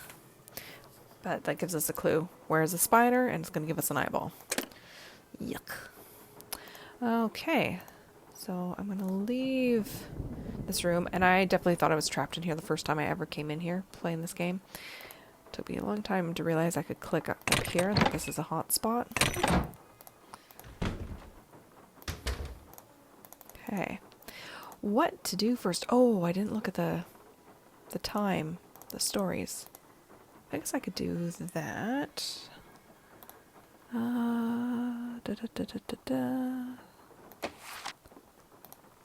Oh, close, please. Thank you. Time will tell part 1. Alright. At exactly midday, so that's going to be 12 o'clock. The teacher said to his class, what time will it be when 3 hours have passed? So that would be 3 o'clock. Let's pretend it's that time and move forward ahead 2 hours more, which would make it 5 o'clock. And from there, let's say that it's 9 hours before, which would be what, 8 o'clock? I said 9 hours before. 12 minus 4 is 8, yes. If 6 hours before then, which would be 2, we'd made note of the time. What time? Box is in the way. I'm assuming it says it'd be if we move ahead 9. That would be 11. Students wrote down 6 numbers in all. Good. Yep, that's 11. Okay. Part 2. At high noon. Oh, yeah, it always starts at 12. The sheriff stepped into the street and addressed Bad Man Bart. 5 hours ago, which would have been 7.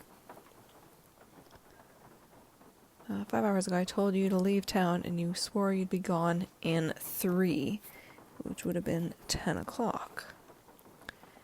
There a reason why you're still here? I left right when I said I would, Bart exclaimed, giving them accents apparently. But just as I was riding out my horse through a shoe, I took him straight to the blacksmith, but he was real busy. Said it would be 5 hours till he finished with my horse. 5 hours would be 3. Better tell him to get a move on, the chef drawled, because 2 hours from now, which would be 2 o'clock, because again we're at noon.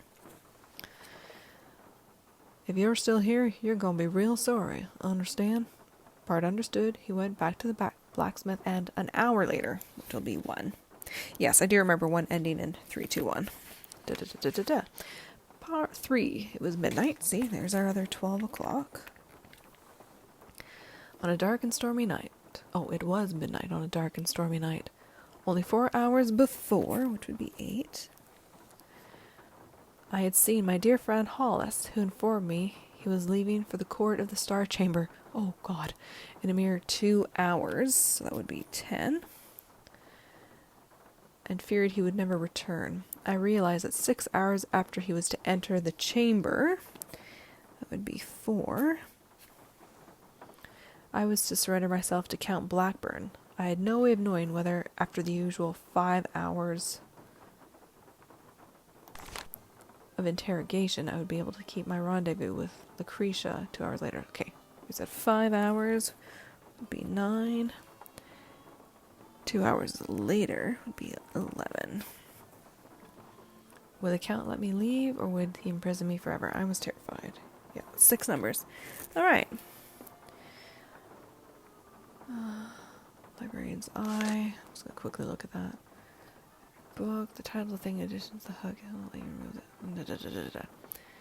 Done the teeth. Charlie Wicker. You start where Charlie Wicker sleeps. Tread lightly on ground that sinks and steeps. Charlie will give you the directions, but count on my shovel to find the way. Oh, yes. No, I should draw this too.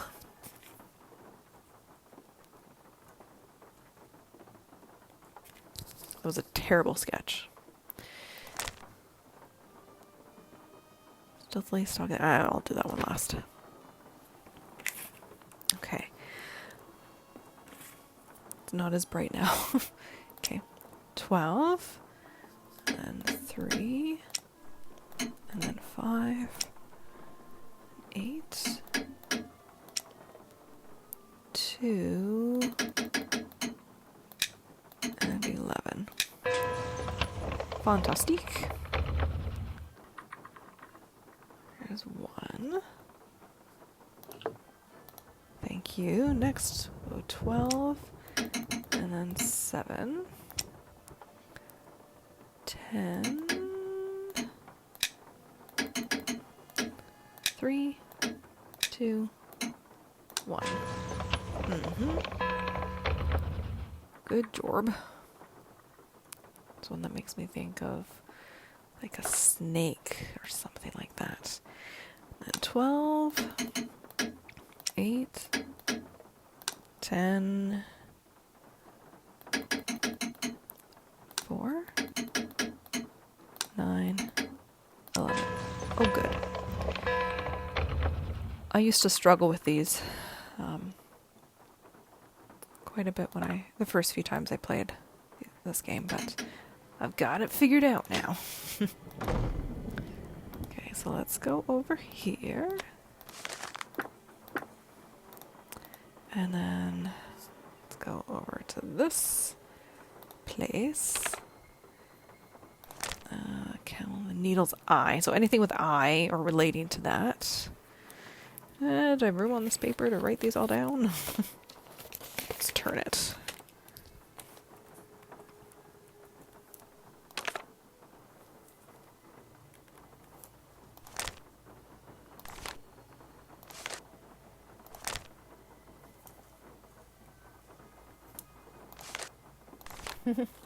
I like that Finding Fish Bill Kessler, so a reference to the previous game.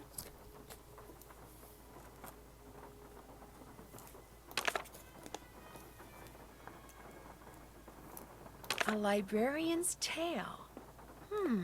Something Bruno Bollet wrote in that Tired Eyes book mentioned the librarian's eye. Yes, and we're getting to that.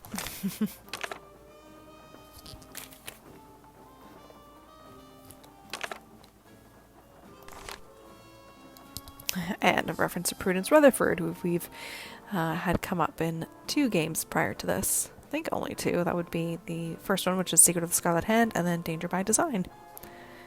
And she will be in the next game. Yes. That's the beginning again. Okay. Eventually I'll find the book. Here we go. A librarian's tale. So I need to actually do the math here.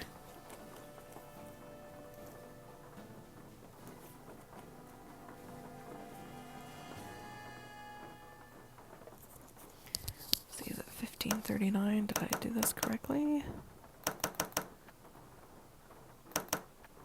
Nope. Let me check my math. Oh, I missed my ones. That was terrible. Let's do that again.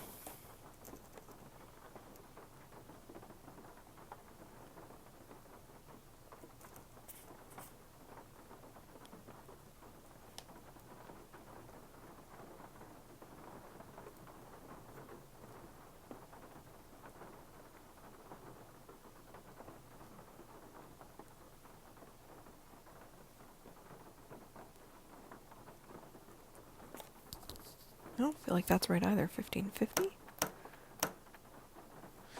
I either miswrote something or missed one. Okay, yes. The camel in the needle's eye, 608. Cat's eye, 010. Cavity the prevention, no. Whatever that is, no. Daniel and the moving finger, no. Eye candy, yes, 004.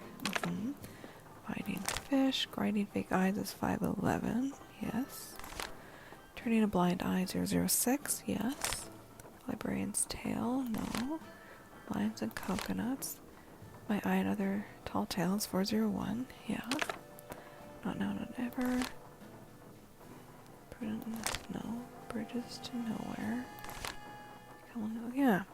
Am I just not doing math very well, or am I doing this completely incorrectly?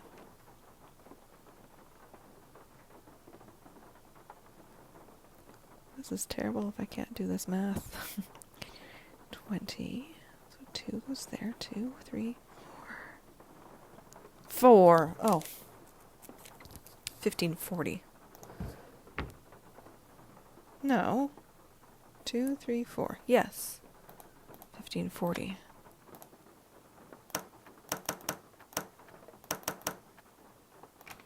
There we go. First time I missed a 1, the second time I put a 1 in twice. Okay, have you anything to say? About summer? Yes? Maybe not. How did Bruno die, if you don't mind my asking?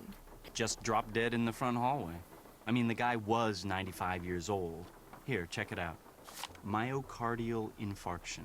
That's doctor speak for heart attack.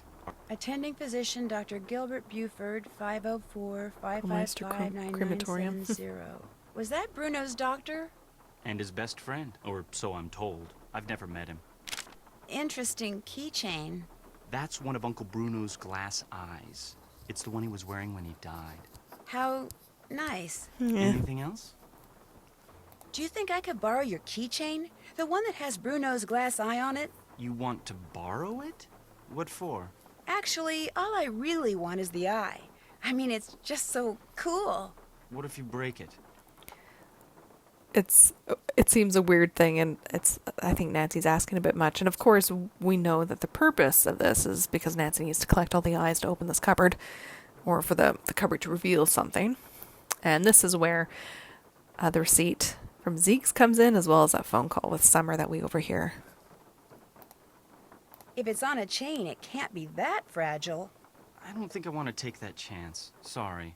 The box of your great-uncle's things that you sold to Zeke's curio shop, that was a no-no, wasn't it? What box of things? I don't know what you're talking about. The guy who owns the shop said you sold him a box of assorted items. I am assuming they used to be Bruno's. Well, somebody screwed up somewhere because I haven't sold anything to anybody. Why would I sell one lousy box of stuff when I'm about to inherit a whole house full of stuff? Get real. Because you sold it because you needed some there's his quick tattoo. cash in order to keep Summer happy, didn't you? How do you know about her? Playing detective is actually a lot more than a hobby with me.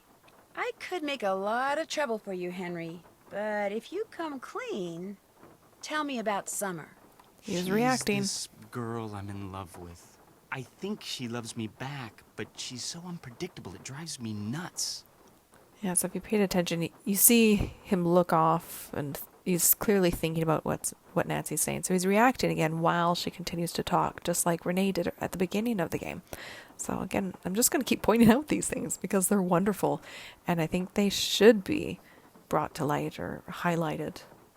These are achievements, to me, true achievements of progress that her interactive made that were really smart, and the game's really benefited from these decisions. You argue a lot? All the time, mostly over how schizoid she is. I mean, Ouch. I never know what's gonna make her happy. Like, just before I left, I took practically every bit of cash I had and bought her a bunch of CDs, you know, to keep her occupied while I was gone, right? Well, soon as I get here, she calls and says her sound system just went bluey, and I had to buy her a new one, because what good were the CDs I bought her if she couldn't play them? So then I So then you threw a bunch of Bruno's things into a box and sold it to that curio shop. Yeah. I wired her the money, but then she called and said she also needed new headphones. Next call, it was new speakers. And now she expects me to buy her a flat-screen TV. When I try to talk to her about always wanting more like that, she gets really mad. But I'm afraid if I don't give her what she wants, I'm afraid she'll dump me. And I couldn't take that. I mean, she's the only girlfriend I've ever had. Ever will have, probably. Look, you don't need to go telling Renee or any of those lawyers about selling that stuff, right? So this is a really important part of the story, not for the purpose of telling our story and our mystery, but it's a good opportunity to talk about relationships and what's a toxic relationship and when someone's being taken advantage of, which is the case here. I mean, Summer seems to be using Henry. She is aware that he will be inheriting and she just wants stuff from him. That's not love. That's not caring about another person. That's being greedy and, as I already said, taking advantage of a person, especially someone who's vulnerable, like Henry, and he might not want to admit it, but he is. He's not confident in himself, and to him this relationship means everything, and he doesn't want to ruin it, even though the person he supposedly cares for clearly doesn't actually care about him. So if you find yourself in that situation, be mindful that that's not love. That's someone taking advantage of a situation, and it's really cruel. I can't just ignore what you did, Henry. I know. You still want the glass eye? Take it. Go ahead. It's all yours. You want something, I want something. Take it and we're even, okay? Well, it's not like you sold off half the estate or anything. $300. That's all I've gotten out of his estate. I swear. Go on, take it. Well, I do need it. I was naughty, but from now on I'll be nice, I promise. Do you know anything about the crystal skull that was in that box of junk you sold to Zeke's? There wasn't any crystal skull in that box. Are you sure? It would have been inside another box. Well, I did throw in some smaller boxes. Like I said, I was just grabbing stuff. Was it valuable? All I really know for sure right now is that it's missing. Great. Be just my luck to have sold something that wasn't junk to that glorified trash collector. That's a description you could probably use for Emily Griffin as well, from Ghost Dogs of Moon Lake. I'm going to keep looking around. Sounds good. Okay. I don't know if there's anything to say to Renee or not. Hello again. Oh, yes, apparently. Did Dr. Bolet ever say anything to you about a crystal skull? He may have referred to it as the Whisperer. No, he never so much as mentioned a crystal skull, whispering or otherwise. Liar. Were you in the house when Dr. Bolet passed away? I was indeed. I was in the library cleaning when all of a sudden I heard a big thump. I hurried out to investigate, and sure enough, there was Dr. Bolet lying by the front door. And as I rushed over to him, the door opened and in walked Gilbert Buford. He took one look at Dr. Bolet and hollered at me to call 911. So I ran back into the library and did just that. When I came back out, Gilbert was leaning over Dr. Bolet, listening for breathing, I suppose. And then he started pushing up and down on his chest. But it was too late. Even I could tell that Dr. Bolet was gone. How was it that Gilbert was able to just walk right in like that? As you yourself discovered, people around here seldom lock their front doors during the day. But you know, in the back of my mind, I have always wondered about Gilbert Buford showing up at the door at that exact moment. I understand that Dr. Bolet had some interesting pets, like an iguana. That man never met a creature he didn't like. He'd train them to do all kinds of silly tricks, then let them run free, inside the house as well as out. Do you know how he went about training them? I surely do not. Don't get me wrong. I liked Dr. Bolet, I truly did. But I swear, sometimes his activities made as much sense to me as bathing in a bayou full of gators. I'll see you later. Take care, hon. Thanks. Okay, so I have to figure out what's what. Little C, high C, D. Okay. Where did I write those notes? Oh, I forgot to deal with the books in the library.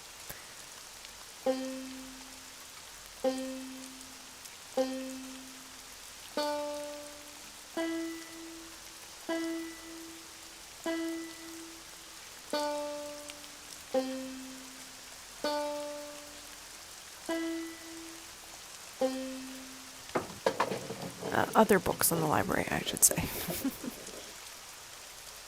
Okay, excellent. But while I'm out here, I don't like this one. Okay.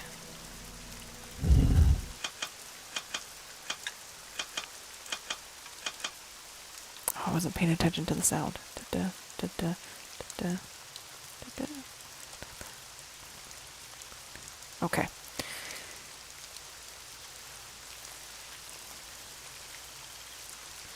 Oh, do I try and draw this out now?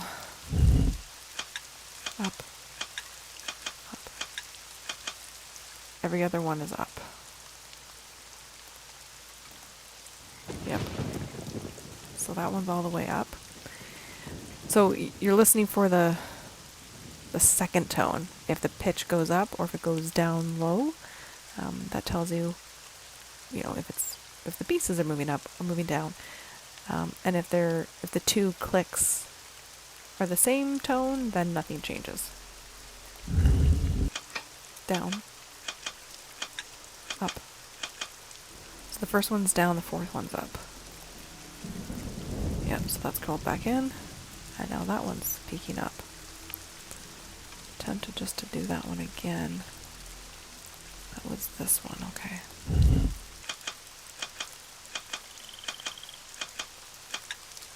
The last one went out. Yeah. Okay. I will do this one again. Did yeah, so that should be up all the way. Okay, that's good. I need to bring out this one more. I think that might be out a bit too far.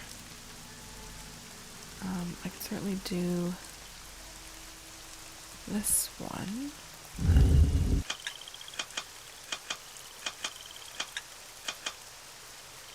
But that brings this one out too far. So what does the first one do?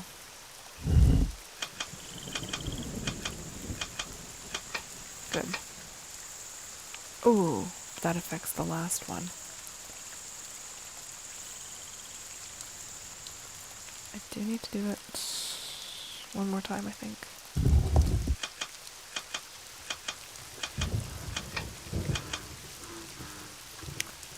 And then, shoot, which one of these ones was it? I think the last one.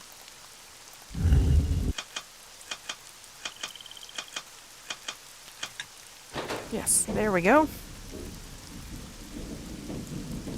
And don't get banged in the head with that. I mean, that's kind of dangerous. Okay, I think I need to move forward now and open up all of these. One eye.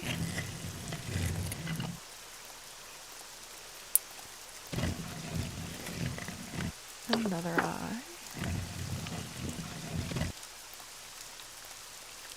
I really like all these puzzles. I mean, there's so many of them, and it's so intricate. And I just feel like I'm really, in some ways, on a treasure hunt. I like that all the puzzles are kind of different, but they're not too long, with the exception of the cemetery one, which I'll be starting shortly. Yeah, so I'll go back in the house.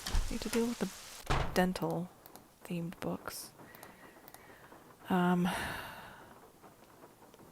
These are the little ones. Oh, let's move that out of the way. Upper right, so we have to take it from the other person's perspective. So this is my right as a player, but if it's in the person's mouth, it's over here. So upper right, second molar.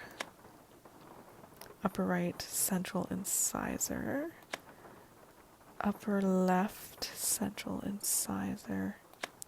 Lower left, lateral incisor. Okay, good. And then lower right, this one. Upper left, first bicuspid will be that one. Lower left, this one, and lower left third molar. There we go. One more eye. So, I have to look at a few things here. Anything else in the book? Or do I just need that letter? There we go. Librarian's tale. Done that. Done with the teeth. In a place where bones are buried, so is something too that you seek. Start where Charlie Wicker sleeps. Tread lightly on the ground. This directions by count. So I need the shovel first.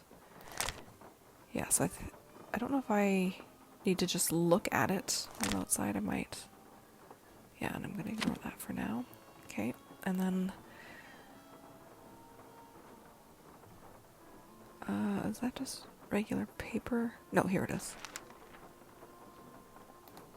The last denizen buried in my guard. Oh, I cannot read it. It's written on the weight, so on and so forth. Oh. Would that I could read the name. Starts with a W. Yeah, the last denizen buried in my guard. Well, that's okay. Just go to the end of the book. It's okay that it's cut off.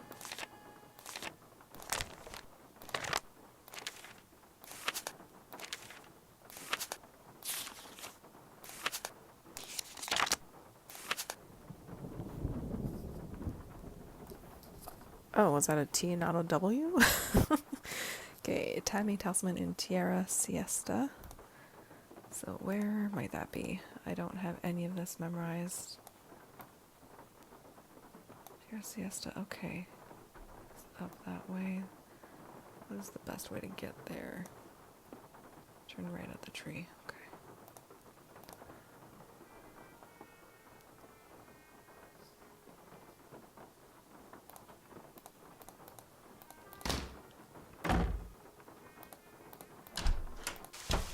See.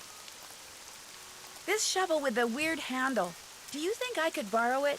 Dr. Bolay took great interest in that shovel. Don't know why. Never used it.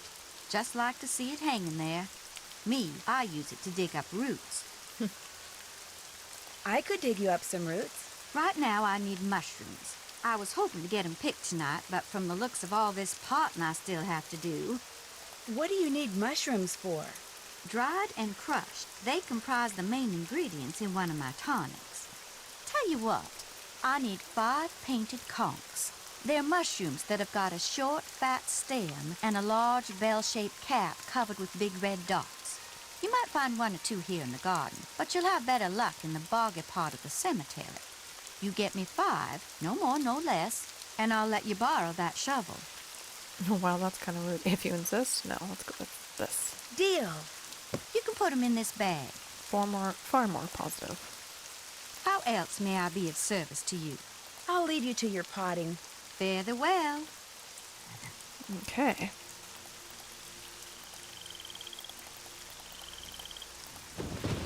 So we'll see them when I come back. I don't quite remember where they all are. So I'm just gonna go exploring. Exploring.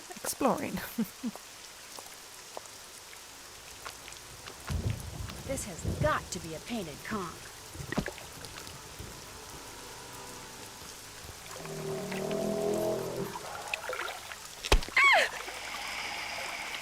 Yeah, that would be terrifying, to say the least.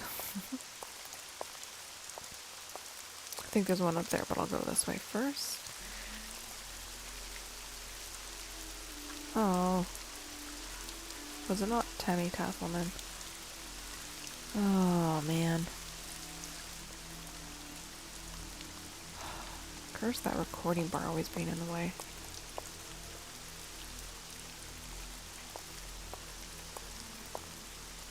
Well, I might just click on all of these. All the different places and see what I can find. Oh, up here. That's Another conch. painted conch. Yes!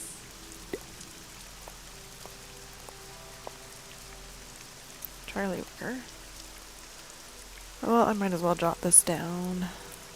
Although, no, you know what? I'm not. Because I'll come back here.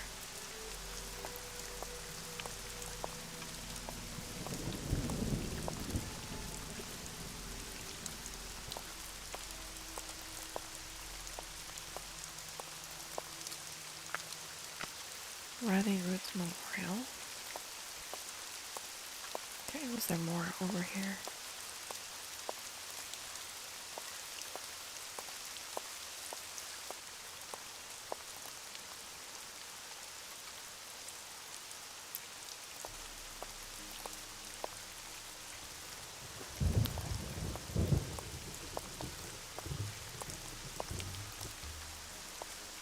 I don't remember if I went this way. I think I did. Yeah, Riding Roots Memorial. Okay. There's another painted conch.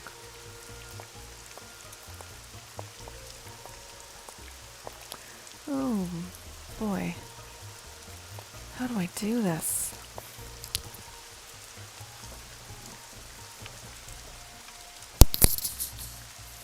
Oh, you know what? I probably have to write down her name. Oh. Silly little step I missed.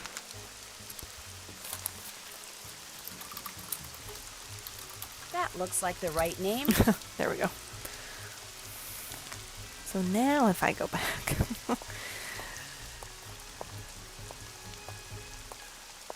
Now it will work. Couldn't sleep without a peep, so when she died we buried her deep. Constance Snoring. For Constance Snoring.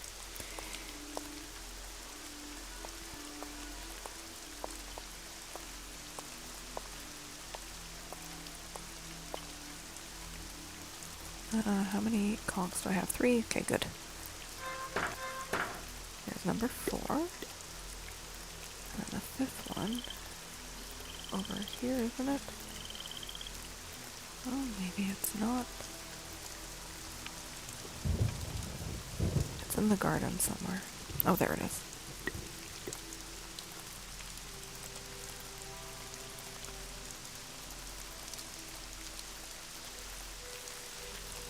Did you pick me those mushrooms yet? Mm-hmm.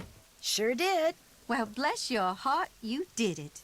Actually, picking the one growing on the log sticking out of the swamp was a little hairy. Oh, my. I forgot to warn you about Bernie, didn't I? If by Bernie you mean the alligator that almost had me for dinner, yeah, you did. Yep. He's another one of Dr. Bolay's pets. He'd kick that log to get Bernie's attention, then feed him marshmallows. Problem is, now that gator leaps up and snaps every time someone so much as touches that log. I should have said something, but I've gotten so used to Bernie I just plain forgot. Anyway, feel free to help yourself to that shovel. You earned it. I'll see you later. Take care, hon. Great. So, might head back that way after I get the next name. Yeah, I like this part. I just think it's really smart, all the plays on names. So Constance, and of course I don't have the pages memorized for where you find them all. And there's a good chance I'll overlook it if I'm doing this too quickly.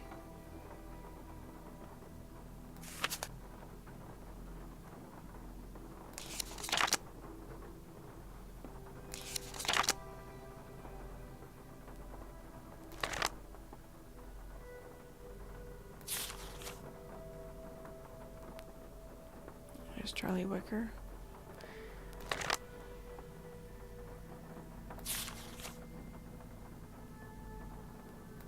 Come on, Constance, where are you? Oh, there you are. Perfect.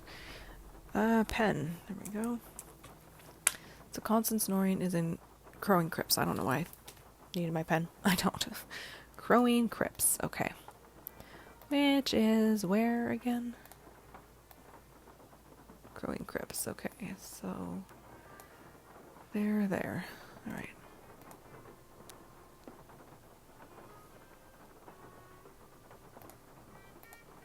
Oh, write the name down.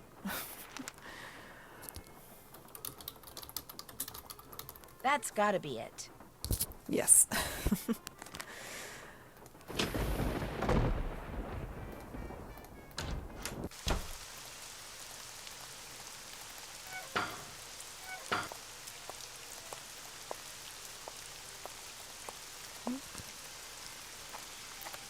Okay. Never early, never late. So that's going to be just in time. Oh, what was the way to get up to that one place?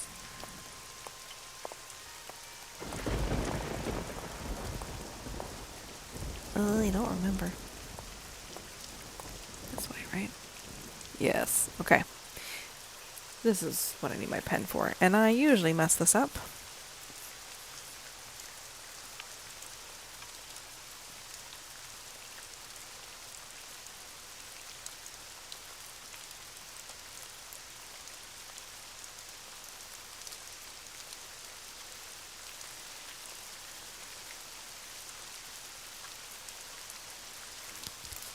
Okay. So, west, yes, I'm starting in the right direction. Fingers are indicating 4 steps. 1, 2, 3, 4. So they count down, but then they change afterwards, so don't keep following them. So now I head north. And this puzzle doesn't make any sense, like logically, realistically, how this would happen, but whatever. 1 and 2, and then we're heading east, just for 1. And then south. Yes, south for 3. 1, 2, 3. And then west. 1, 2. And then north. 1, 2. And then west again. 1, 2, 3. Or just making note of where I am so I don't get lost. South for 3. 1, 2, 3. And then east for 1. And then north for 2. And then east again for 1. North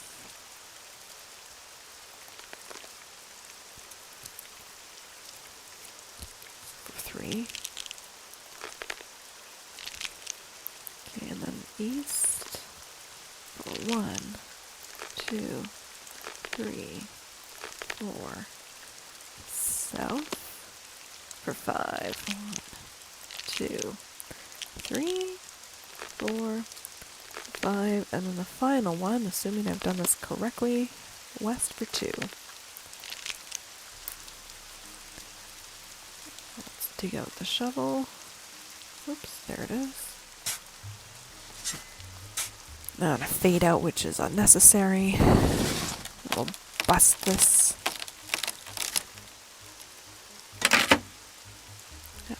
Take that though. Get that double iris eye. Okay.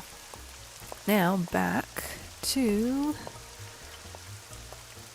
the book. Whoops, went too far.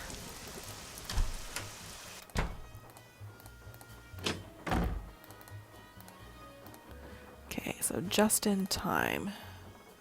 Don't know which direction he's in. That was page, what, 79? Oh, and more will come up. Okay.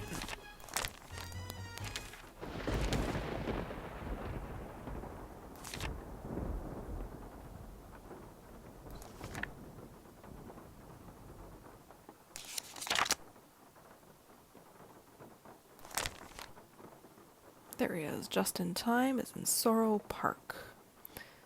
Sorrow Park for Just in Time.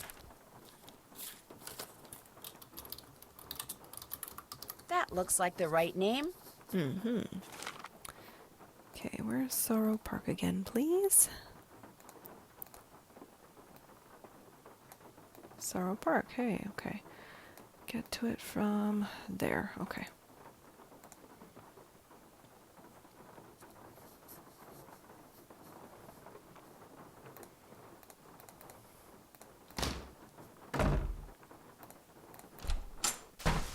Yeah, if I didn't find the sort of the puzzles, the play on words so interesting, I would find this task to be really time-consuming and irritating because of that. Like just a waste of time. All dressed up with no place to go. Mannequin. Like a mannequin.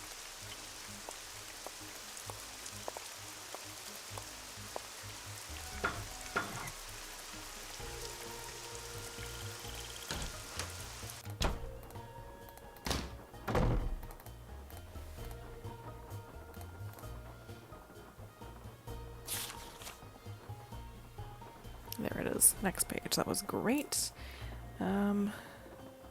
Writhing Roots Memorial. I keep grabbing my pen when I don't need it. Mannequin.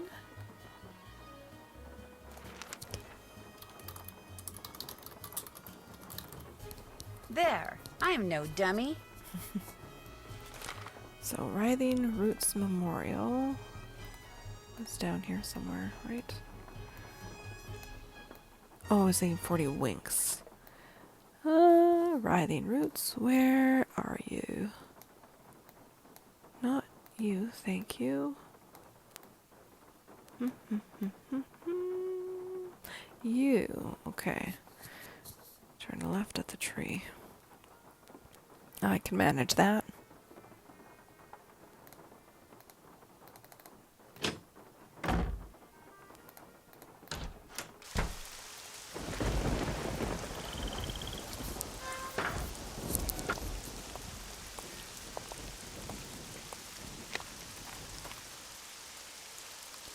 Died in debt. Oh, and more. On page 77, I made note of that one.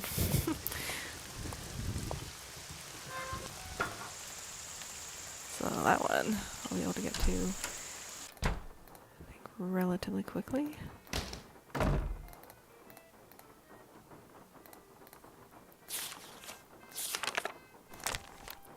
Pretty sure it was 77. Didn't write it down, but I tried to memorize it. Owen Moore in Sorrow Park. That looks like the right name. I think that was at the north end, right?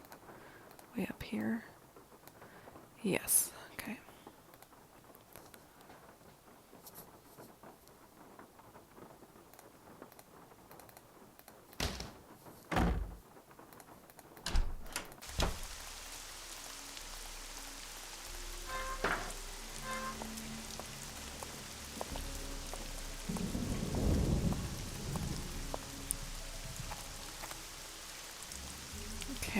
A stand-up person was kneel down. Where they are in the book, I do not know.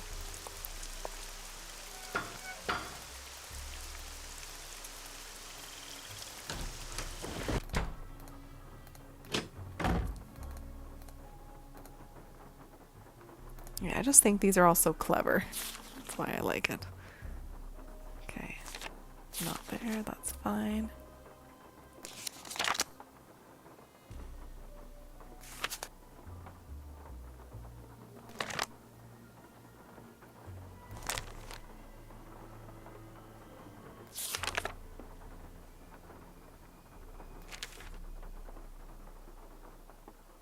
Kneel down, there we go. Crowing Crypts.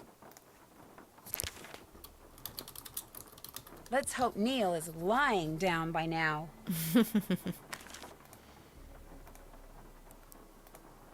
Down here, right?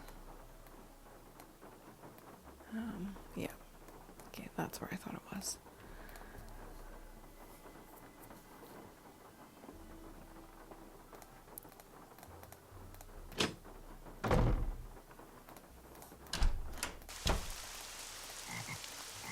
I liked hearing that frog. Now, sets the setting very well. That's appropriate. Okay. All that's left of me are these old bones. Oh, why is this the one that I have a hard time remembering? All that's left of me are these old bones. I'm trying to think of the other answers.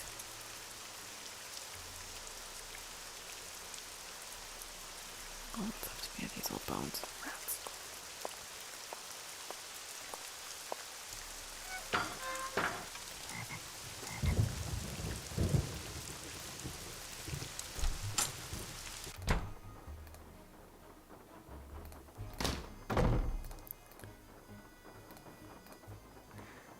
Oh, what's coming to mind is not the answer. I know that.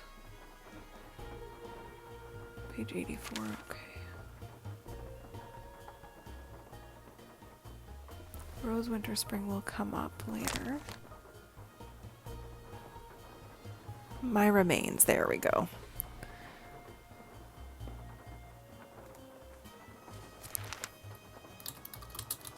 Bingo. Okay, and where are you located? Terra Siesta. Is that also in the north end? Yep. The best way to get there... Okay, turn right at the tree.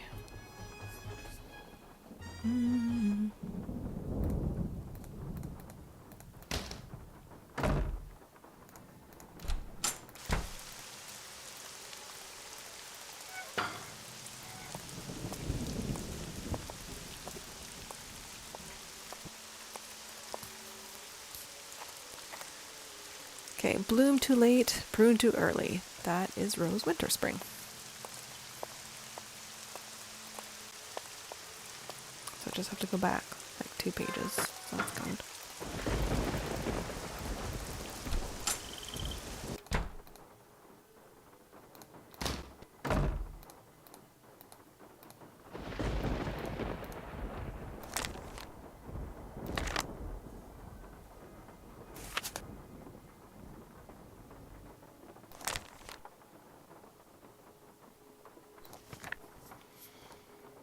Oh, did I pass it already?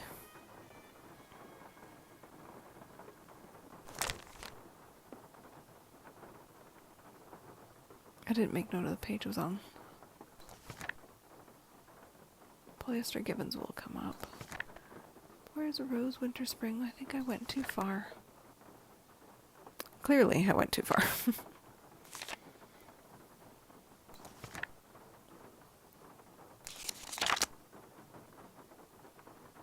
Maybe it was only 1 page over.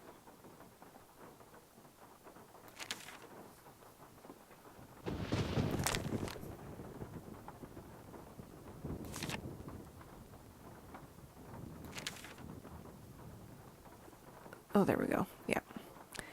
Rose, winter, spring, and slumber gardens. Smells right to me. Right, slumber gardens. Yes. Where are they? Over here? Do that a lot. Oh, Seeping Meadow, no. Slumber Gardens, where might she be? No, stop doing that. Slumber Gardens is there. Okay. Ah, criminy.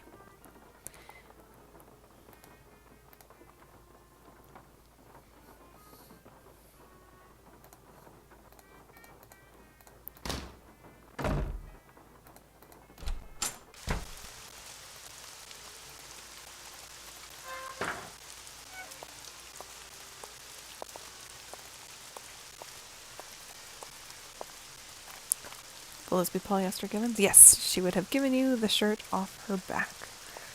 It's Polyester Gibbons.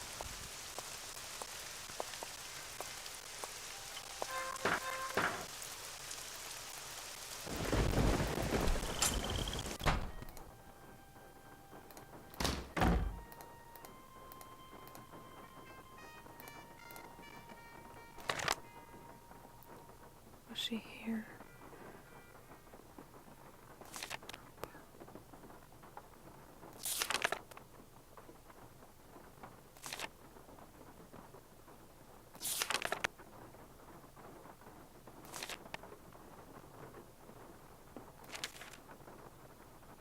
we go. Polyester.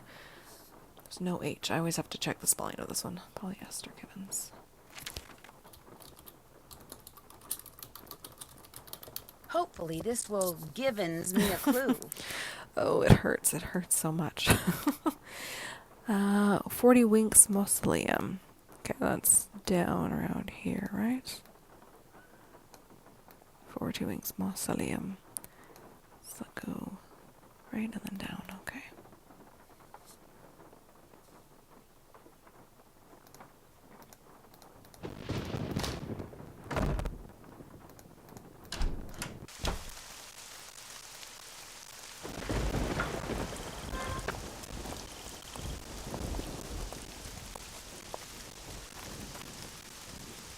Okay, here we go.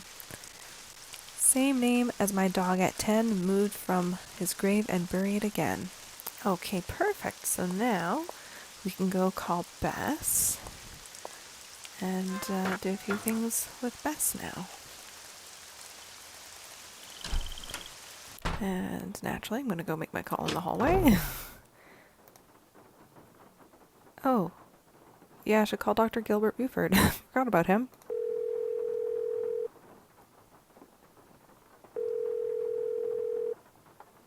This is Dr. Gilbert Buford's answering service. How may I help you? I need to talk to Dr. Buford. Could you maybe give me a number where I can reach him? No, ma'am, I cannot. Is this an emergency? Sort of. I mean, it's not a medical emergency. See, I'm only going to be in town for a short time, and Dr. Buford and I have this mutual friend who died recently, and I just really need to talk to him about it. Need some consoling, huh? Yes, I need some consoling. That's it exactly. Well, tell you what. It's against the rules to give you his phone number, but I can tell you that now that he's all but retired, Dr. Buford spends most of his evenings at his favorite gumbo stand down in the French Quarter. If you really need to talk to him, you can probably find him there.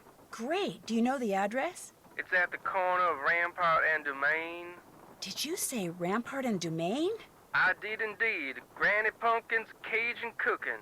They make some darn fine gumbo. Thank you. Thank you very much. You're welcome, and I'm truly sorry about your loss. My loss? That mutual friend of yours and Dr. Buford's? Oh, right. Thank you. That's very kind of you. Bye. Okay, well now we have even more to talk to Bess about. I don't know if it'll work though. I don't know if I can talk to her about Buford and the dog. Hi, Bess. It's me. So what's been happening? Tell me everything. Well, let's see. Since the last time we talked, I was just about getting ready to... Oh, they didn't cut that out very well. It wasn't a smooth transition. Interesting stuff. But the reason I called is, I need you to talk to this doctor named Gilbert Buford, who, as it turns out, likes to hang out at a gumbo stand called Granny Pumpkin's Cajun Cookin', which should be right across from our hotel. There it is. You just want me to talk to him? That's it?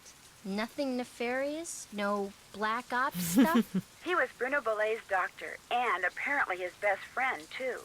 I just need for you to see if he thinks there was anything weird about the way Bruno died. What do you mean by weird? I mean, I kind of think maybe Bruno was murdered. Murdered? By whom? That's what I'm trying to figure out. Everyone's a suspect at this point. Including this Gilbert Buford guy? Well... Great, I'm gonna be chatting up Jack the Ripper. Oh, I'm sure the guy's fine, but be subtle, just in case. Well, I can see the gumbo stand from our balcony. If he's the guy that's sitting down there, I guess he looks harmless. Okay, I'll go talk to him. Thanks, Bess. Let me know what happens. Cheerio. So, side note, that's kind of relevant, but not entirely. So she makes that crack about Jack the Ripper, and this is set in New Orleans. For Criminal Minds fans, correct me if I'm wrong, but I'm pretty sure there's an episode set in New Orleans where the unsub is basically mirroring what Jack the Ripper did. So my brain is kind of thinking that's kind of coincidental. I don't know if that was an intentional comparison or not because of that, but anyways, that's what popped into my head. But also we did not get the conversation where Nancy needs Bess to go back and do some snooping in here, so I'm going to have to go back to Nancy and then back to Bess, I guess. So we'll see how that works out. Why, hello, young lady. How kind of you to grace an old man with your lovely presence. And Bess is going to do her little soft giggle here. Are you See? Dr. Gilbert Buford? I'm delighted to report that I am indeed.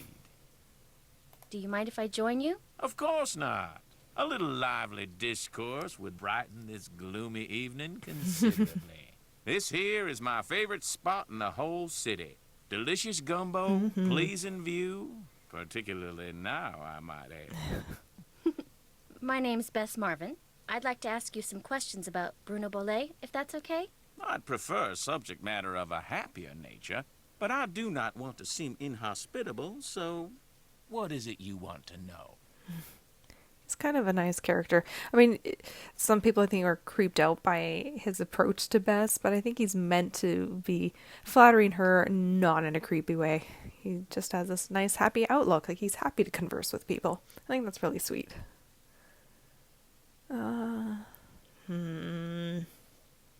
Is there any doubt in your mind as to how Dr. Bollet died? He died of a myocardial infarction, most likely caused by age-related atherosclerosis.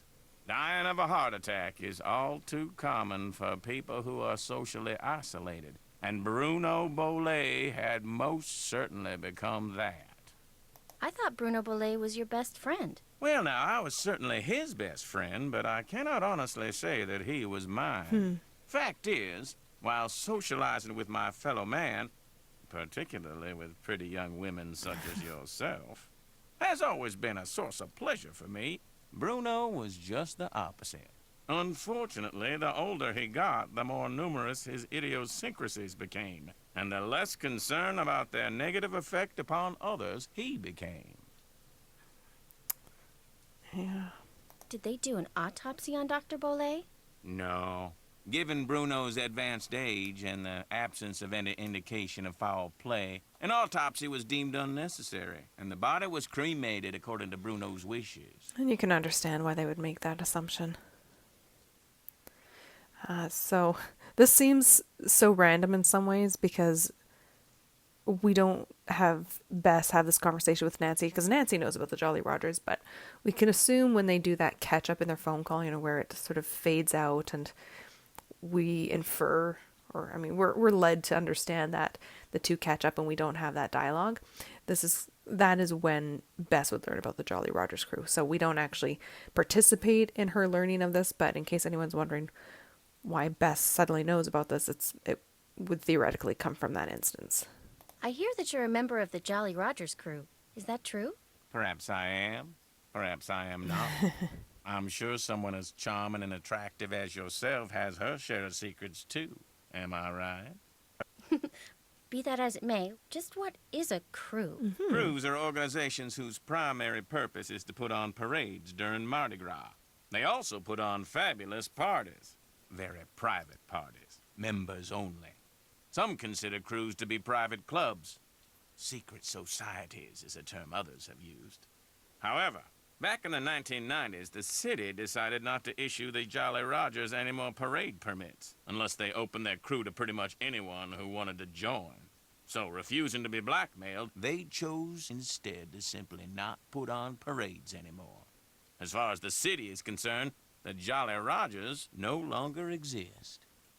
Was Bruno Bollet a Jolly Roger too? Perhaps. Perhaps not. He's going to continue to not give a straight answer. Did Dr. Bollet ever say anything to you about owning a crystal skull? Why, yes. Yes, he did. In fact, he showed it to me once. Said it had magical powers. Said owning it was going to allow him to live forever. I thought it was utter nonsense and told him so. Well, he didn't appreciate that at all. Refused to talk to me for a full 2 weeks. What'd the skull look like? It was quite beautiful, actually. Life-size, perfect in form and clarity, like a diamond almost. Tell me, Miss Bess, what do you know about that crystal skull? This friend of mine, who is also a friend of Henry Bollet, you know, Dr. Bollet's great-nephew, Anyway, while she was visiting Henry, she saw this book in Bruno's library about the legendary crystal skulls and was kind of intrigued and thought that since Henry said that you were pretty much Bruno's only friend, maybe Bruno had said something to you about it, and as it turns out, he had. That's all I know. I see. Well, much as I'd like to believe that skull holds the key to immortality, I'm afraid Bruno's passing proves it's worthless. Although it would make an attractive paperweight, as I recall. Tell your friend not to give it another thought. That would be a massive paperweight because he said that it was life-size, so the size of an actual human skull. That seems a little bit big for that purpose, just in my opinion. Dr. Boulez's housekeeper says you just happened to walk in just as he was having his heart attack. Is that true? Indeed it is. I hadn't seen him for a while, so I picked that day to pay him a visit. I walked up to the front door, found it unlocked as usual, opened it, and there he was, lying on the floor in obvious distress. The next thing I know, his housekeeper came running in and started shrieking and carrying on, until finally I sent her out of the room so she could summon an ambulance, and I could once again hear myself think. Then well, let's see. Then I knelt down and saw that he wasn't breathing. So I pulled him away from the doorway so I'd have more room to work on him, and began chest compressions. I continued until the medics arrived, but nothing they did made a difference either. Was Dr. Boulez unconscious the whole time? Yes, he was. Can you remember anything that might indicate what he was doing by the front door? I mean, had he just come in from a walk? Was he wearing a hat? Was he holding anything? Had he dropped something? An umbrella? Sunglasses? Wait a minute. Why, yes. Yes, he was holding something. A piece of paper. And on the floor next to him was an envelope. He must have collapsed while reading a letter. So I just have to continue to showcase the fantastic animation. So while not Nancy, but Bess rather, while she's asking him if he can recall that moment and what was going on and if there was anything near Bruno's body, you see him look off to the side and he taps his finger, and I just really appreciate that extra animation where it's really showing him thinking about, he's responding to Bess's question, he's taking the time to be thoughtful, and you see that, and it's just wonderful. As I've said, I'm going to just keep pointing out all these great animation moments. I mean, all the great moments, but they tend to be animation related. Do you know what happened to it? Now, I know the letter was no longer in Bruno's hand when the paramedics arrived, so perhaps he released the letter when I moved him. And yet, I do not recall seeing it on the floor when they wheeled him out the door. Iggy. What's Icky? Iggy. Iggy is an iguana Bruno befriended, then turned loose in his home. It soon developed the annoying habit of stealing paper and stockpiling it in the vent system. Oh, man. Are you saying an iguana made off with the letter Bruno had been reading? It would not have been the first time a missing document ended up in Iggy's possession. Renee would periodically call me saying the lizard had absconded with one of Bruno's prescriptions and would I please write her up a replacement. In any case, Bruno once told me he was training Iggy. Said he taught Iggy to retrieve the things it had stolen. I know this is an interesting question. I think this was one I'd certainly thought about when I first played the game, and it's a fair question. Do you think it's possible that Renee caused Dr. Boulez's death by, say, hoarding the pills from those missing prescriptions and giving them to him all at once? No. Had he died of an overdose of the medications I had prescribed, the manner of his death would have been quite different. But he died of a heart attack. Of that, I am certain. However, I know for a fact that Renee is deeply involved in the practice of hoodoo. And as Bruno's housekeeper, she had ample opportunity to use it against my poor old friend. Yeah, I'm going with this one. It sort of reflects my thoughts on this. You're not serious. Young lady, never, ever underestimate the power of suggestion. This is a great line. If a line. person believes in something, even on a subconscious level, fantasy can easily become fact. And who knows what rubbish Renee filled Bruno's mind with? Drink this, don't eat that, this brings good luck, that brings bad, day in and day out. Even if he said he didn't believe a word of it, who knows how much his subconscious was absorbing? He was very old and vulnerable. So could Renee have caused Bruno to have that fatal heart attack? There's not a doubt in my mind she could indeed. Yeah, really, really like that line of his. I could have interrupted part of it, but it's really interesting, and it reflects sort of how our minds can trick us in a way. Yeah, it's one of my favorite lines from all the games. That's a great line of his. Thanks for your time. It's been a pleasure, I assure you. Well, and now he's gone away. So I guess I'm gonna catch up with Nancy and go from there.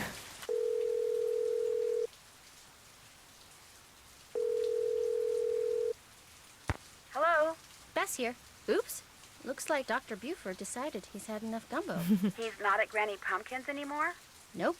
But here's what else I've learned since I talked to you last. And that's all she wrote. Excellent. Thanks for the report. Stay in touch. See ya. Okay. So I know now about Iggy. I don't know if I actually know enough about like feeding the loquats to him though, but I'm gonna see if Henry's got anything to say. Yes? There's our line about the dog. But I got a few things to talk about. That's good. Did you know that Bruno was a member of a group called the Jolly Rogers? No. Should I care? Okay. Maybe not, but I care. They apparently ran around wearing skeleton man costumes. Don't know anything about it, sorry. How come your great-uncle's crypt is in the garden and not in the cemetery? Don't ask me. It's kind of weird. Apparently he built the crypt himself, but he never indicated in his will or anywhere else that that's where he wanted to be buried. I stuck his ashes in there anyway and had the thing inscribed. If that's not what he wanted, too bad. Do you by any chance know the name of Bruno's dog? He had a dog? That's news to me. In other words, no, I sure don't. I'm going to keep looking around. Sounds good. I guess it's worth talking to Renee as well. Hello again. Did Dr. Bollet by any chance ever mention the name of his dog to you? Well, now, seems to me he did say he had a dog once, way back when he was a young'un. But when it comes to its name, I'm afraid I'm no help at all. I'll see you later. Come see me any time. Okay. Well, it's time to go back to Bess.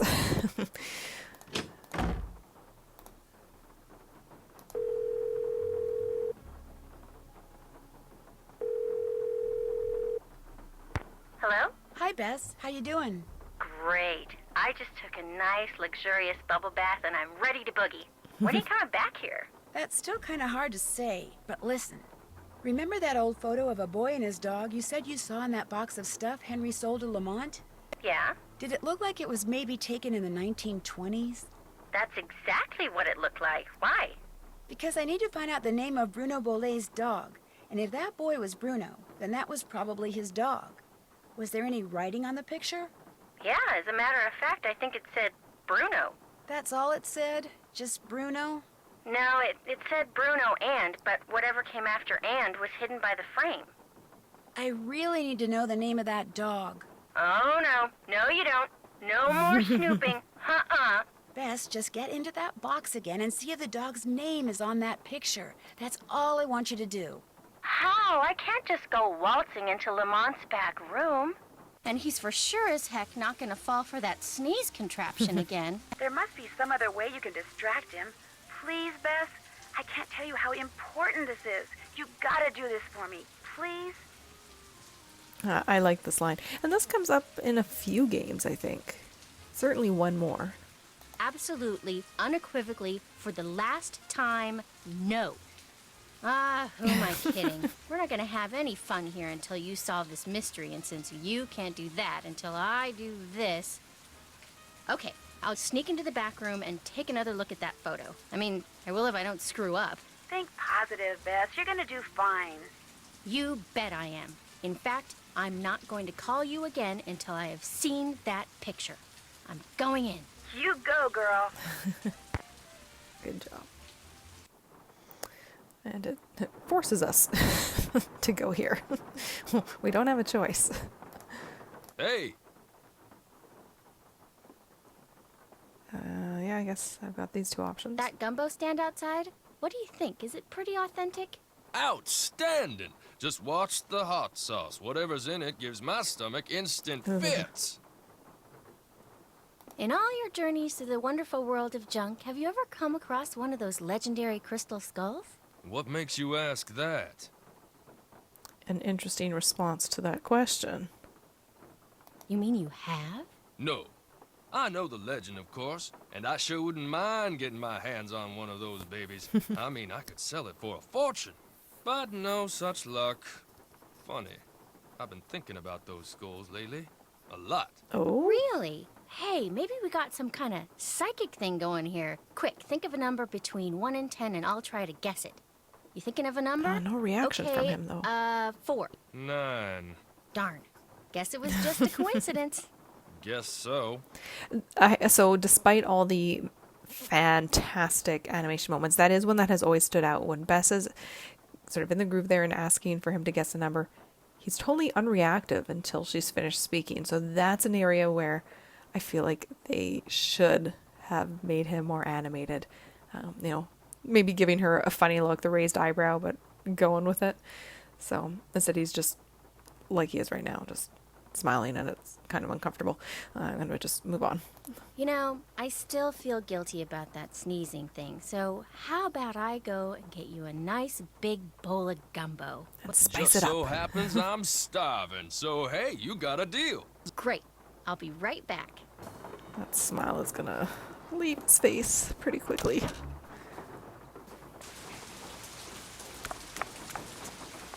Evening. What can I do for you?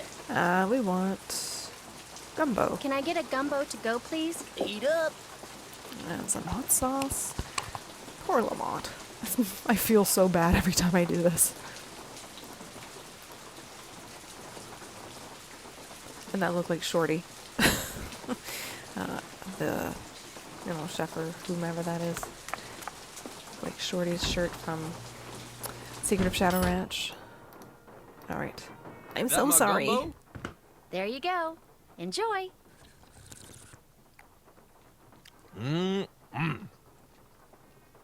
Uh-oh.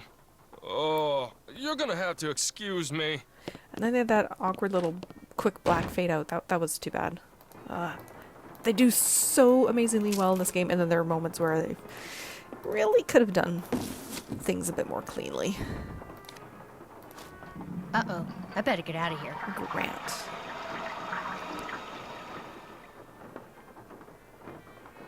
Grant? The dog's name was Grant? That's what it said on the photo. Kind of a weird name for a dog, huh? Yeah, well, Bruno Bollet was kind of a weird guy. Yeah. Hey, thanks a lot, Bess. You've been a huge help. I'll tell you, being sneaky takes a lot out of me. I'm exhausted. I still don't know when I'll get back there, so just kind of hang loose, okay? Story of my life. Call me if you need me. I will. Bye. And I'll be calling her again fairly soon. After I've sought out Iggy. Okay, Grant. Maybe I'll just backtrack here. Okay, no Grant.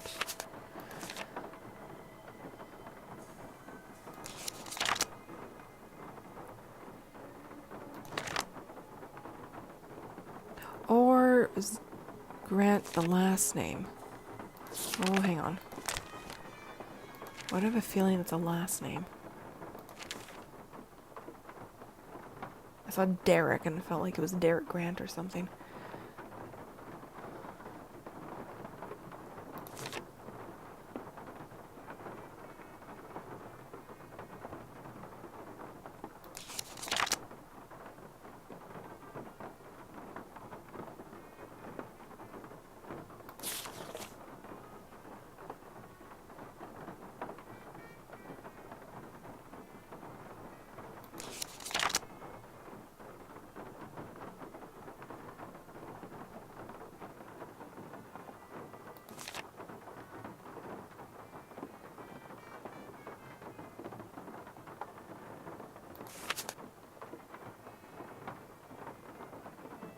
Derek, yes. Ah, I remember Derek Grant.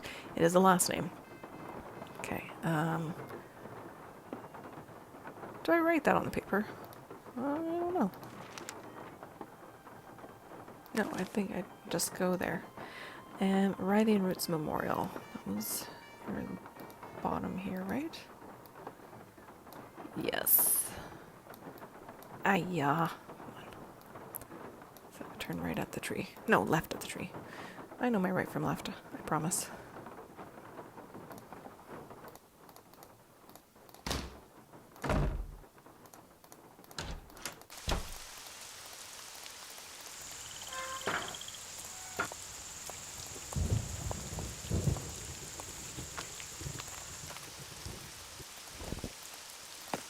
Alright.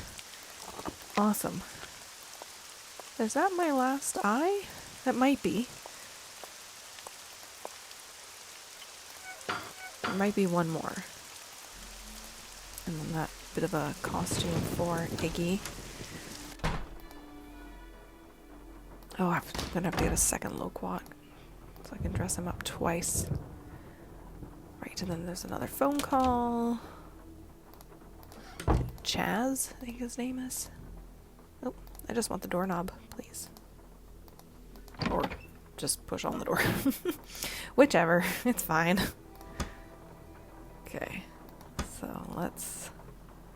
Yeah, Iggy has to bring me another eye. I'm sure. Iggy, how about a nice juicy loquat? Aha, there we go. Now it works. Let's get you all dressed up. Oh, how many times do I have to dress him up? Oh, it might be 3 times.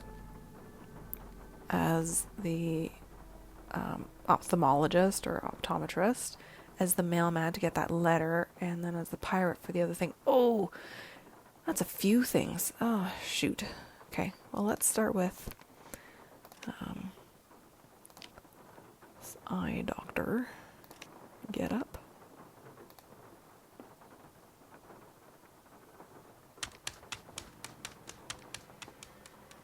Yes, I think that's my final eye.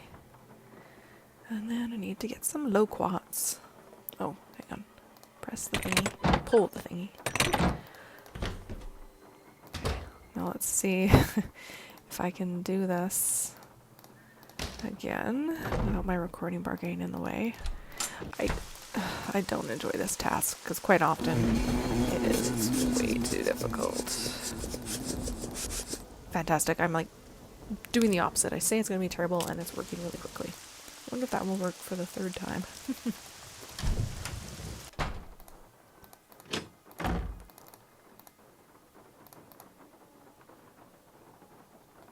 This part's going to feel a bit tedious because it's going to be more back and forth and less of a fun way than that treasure hunt. Iggy, how about a nice juicy loquat?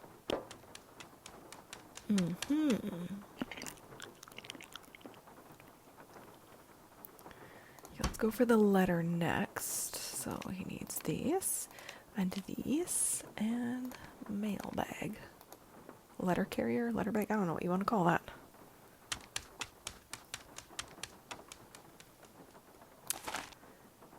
Milo Research and Technology. Dear Dr. Bolet, I have completed my review of the data gleaned from the tests I ran last Tuesday on the crystalline replica of the human skull which you and Miss Amand brought in.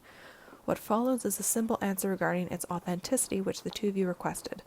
My analysis showed that the skull, while made of remarkably pure crystal, was carved using modern instruments. In layman's terms, the skull is a fake. Again, thank you for allowing Milo Research and Technology to serve you. Sincerely, Chaz Milo. Well,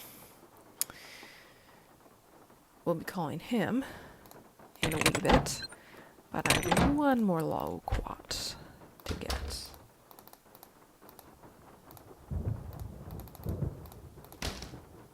Please be as simple as the previous 2. I do not want to get stuck. Oh, I don't like the look of this. Oh, good.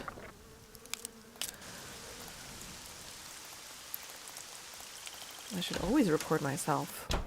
and say I'm going to fail when I'm dealing with wasps, because it seems to allow me to do a fairly fine job of it.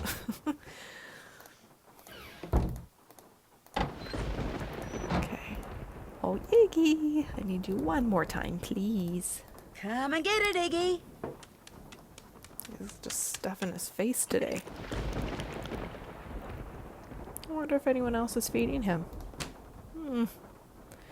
Okay, let's dress you up as a pirate. Come on. A little bird. Is that Lulu or Cuckoo? Can't think what color they are. And a sword. Pirate sword.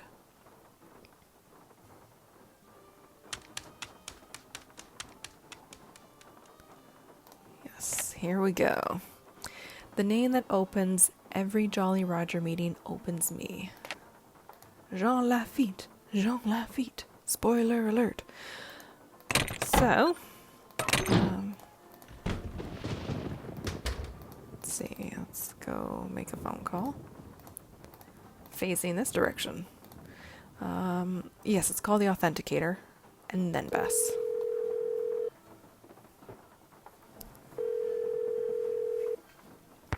Yeah? Is this Milo Research and Technology? This is Chaz, Milo.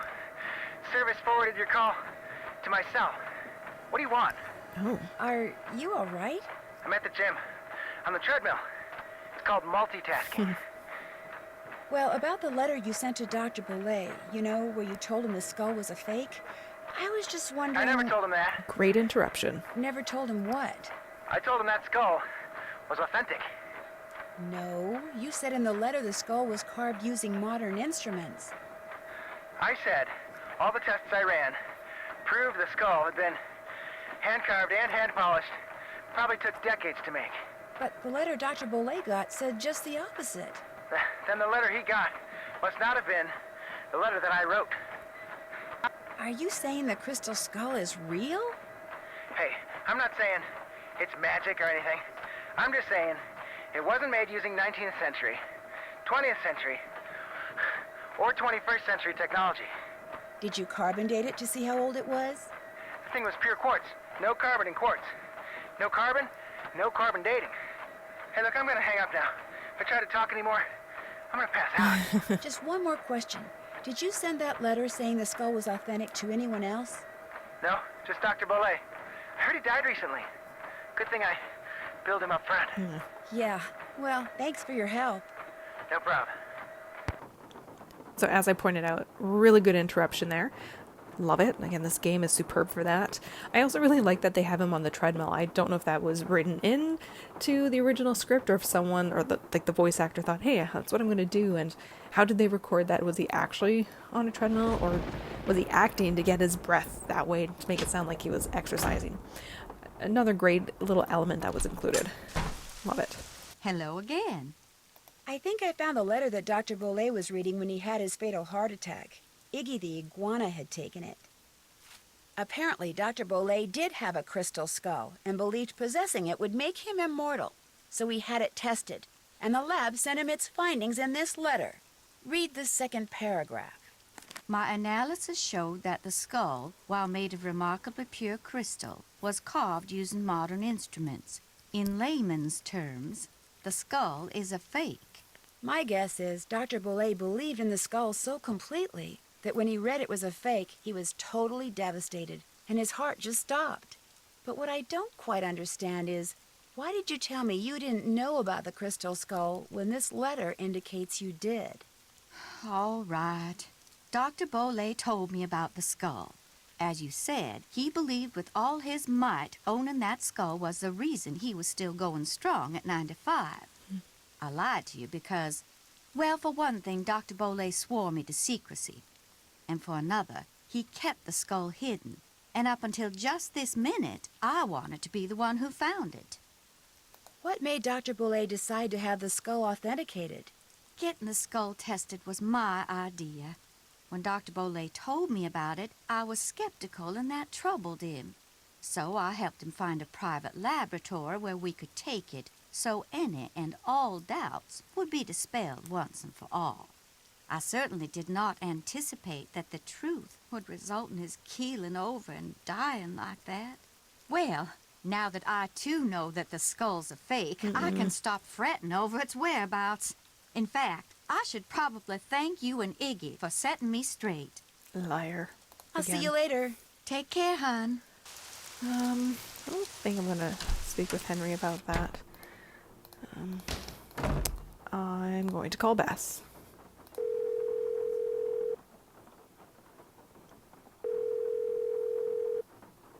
Hello? Hi, Bess. Listen, you busy?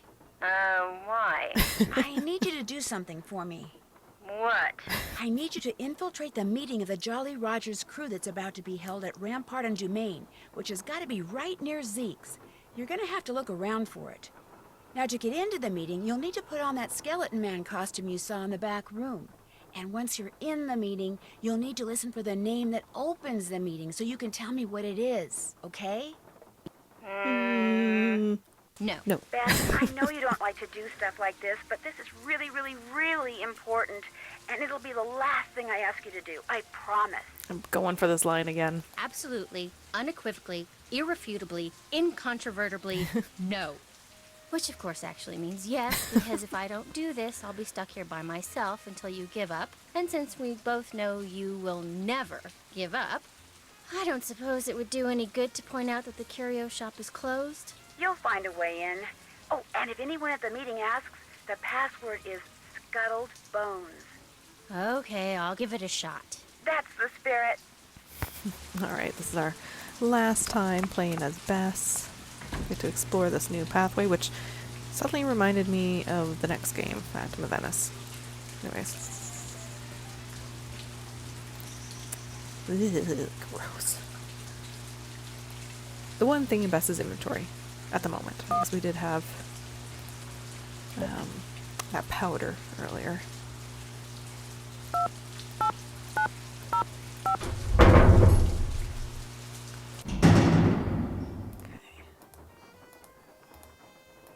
Kind of too bad we can't explore the rest of the shop at night. Like, I'm not even gonna click over here. Actually, maybe I will. Yeah, you just don't have the option. There's his nose spray. Yeah, there's not much that we can look for here.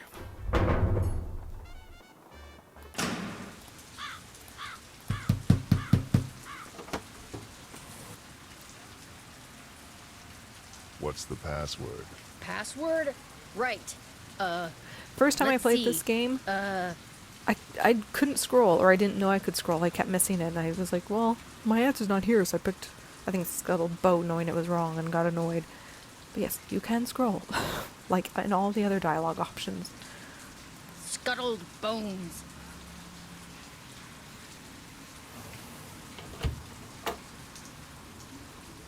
Better hurry, we're just about to start.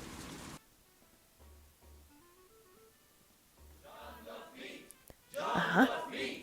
On my feet. Told ya.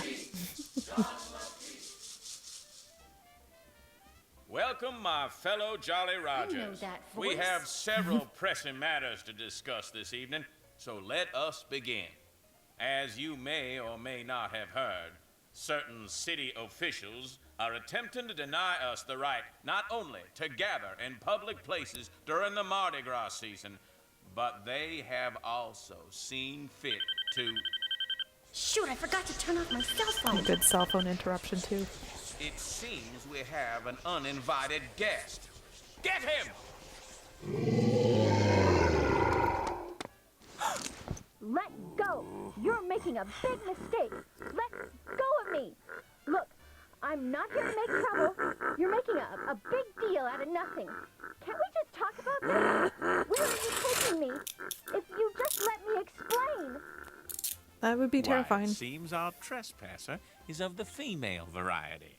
Let's have a look. That's right. You know me and I know you, Dr. Buford.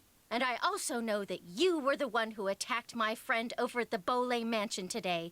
And if you don't tell me why right now, I promise you, you are going to be in one big world of hurt. The young lady's clearly upset about something. Clarence, take over the meeting while I try to find out why she's making all these crazy accusations. They're not crazy, and you know it! I will tell you everything, Miss Marvin, in private. And he did. He told me everything, Nancy. I bluffed him into confessing. You would have been so proud of me. Oh, and before I forget, the name they chanted at the start of the meeting was Jean Lafitte. Jean Lafitte. Great. Now, what did Dr. Buford tell you? Okay. First off, he said that with his dying breath, Bruno Bolet directed him to steal the painting of Henry's parents and lock it up in Henry's parents' crypt. Bruno seemed to think that way Henry would wind up with the crystal skull instead of somebody else. So Dr. Buford dressed up in his skeleton man Suddenly costume, in here. stole the canvas, and hid it in the crypt like Bruno asked. That must have been when Renee saw Mr. Death. But then, Dr. Buford had second thoughts and decided to heck with Henry. He wanted that crystal skull for himself.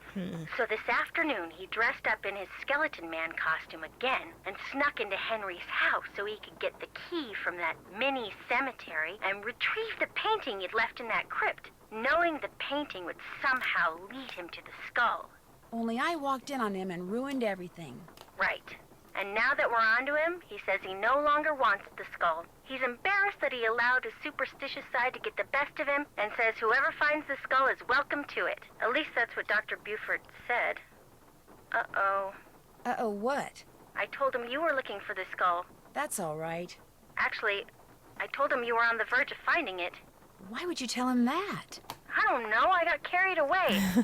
So if he lied to me, and he really does still want the skull, then he might come after you. He left right after we talked, and I don't think he went back into that meeting. What if he's on his way over there? Don't worry, I'll be fine. Why don't you just... Whoa, that bolt of lightning was huge. Anyway, why don't you just go relax, and I'll be back at the hotel before you know it, okay? Bess? Hello? Bess, you there? Nope, she sure isn't. Really good voice acting again for the voice actress for Bess. Just have to say that I loved her inflection and her speed of speech, and she sounded panicked. It was great. And yeah, so we're sort of randomly back in here, but it makes sense. Brings us right up to the box here. So we're right near the end. That's not what I want. J. Jean Feet. There is the last I. Alright. So, I'm going to have to look at the book. Right? Yeah, not missing any eyes. That would have been a real shame. Okay. Go away. Thank you. Trying to turn the pages here. So now, I have to get the directions. Oops, gone too far. Pen, where do I have room to write these? I guess here. Pretty much filled up my envelope. Okay, so the numbers at the bottom indicate which eyes it's for, so 1 through 5. So there are going to be 5 directions. Stealthily stalking them, famished and anxious. That's going to be south. South. Oh, I should just put an S to save space. West. South. East. Left.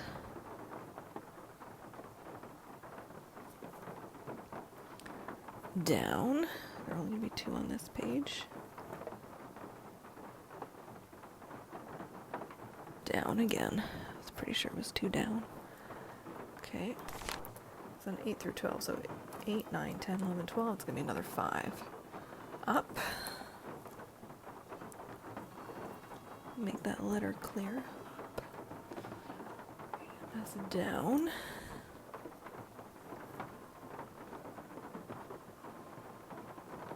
East. Need two more. East and left. 13, 14, 15, 16, so there are going to be 4 here. Oh great, I can't read what's here. I'm going to assume it's not a word I need to know. Down.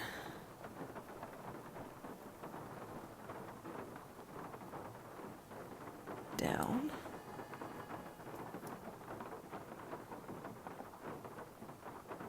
Down. Oh shoot. I've missed one. Legged something. Spotted some treasure in the hole down below, and his curious nature could not let it go. So he tore down the hole and alarmed toward the pirates. He started to break down the structures inside it. I wish I knew what that word was. Right, 13, 14, 15, 16. Yeah, there are 4 here.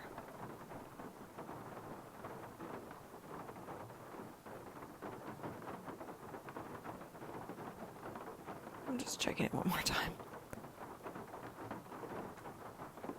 Because below is not a second one.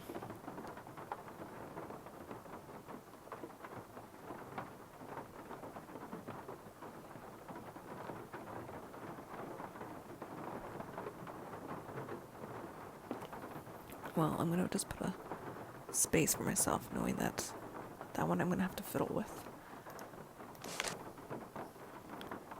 Oracle 9 is not down again.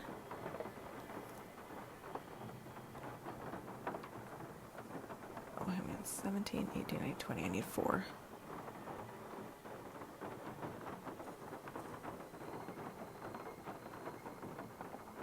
Left.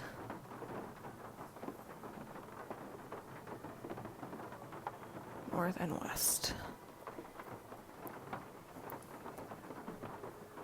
Missing something up here. I only need 2. Right. And left.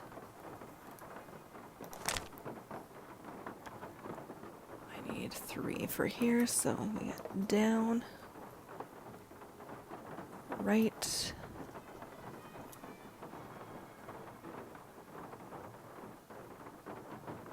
Left. Okay, so I've only got one that I'm not sure about. Oh, now I suddenly can't read my paper. So, our first one is going to look up. No, I'm looking at the wrong line, pardon me. That's going to be south. West, south. East, left, down, down.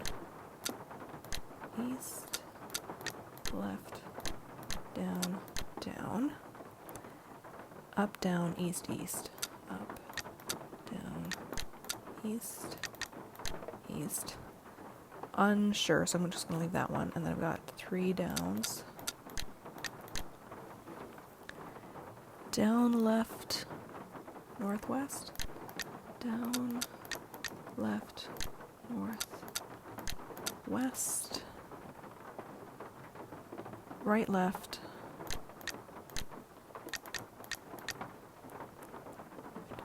Oh. Am I missing? I'm missing one. Down. Right. Left. Oh, shoot. Ah, rats. Hang on. 1, 2, 3, 4, 5, 6, 7, 8, 9, 10, 11, 12, 13, 14, 15, 16, 17, 18, 19, 20, 21, 22, 23, 24, 25. I messed up somewhere here. So, 3 down. Another down.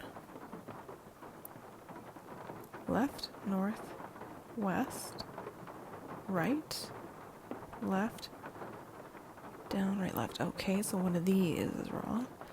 South, west, south, east, left, down, down, up,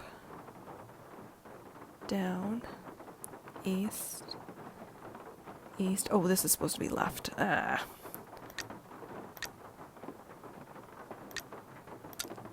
This one I don't know about. Okay. Oh, that was already the right one. Down, down, down, down, left, north, oops, west, right, left, down, right, left. Okay. There we go. So, just at the ending here. Oh, going in the wrong direction.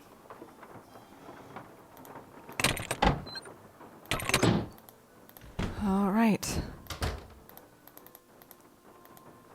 Get to wrap this up.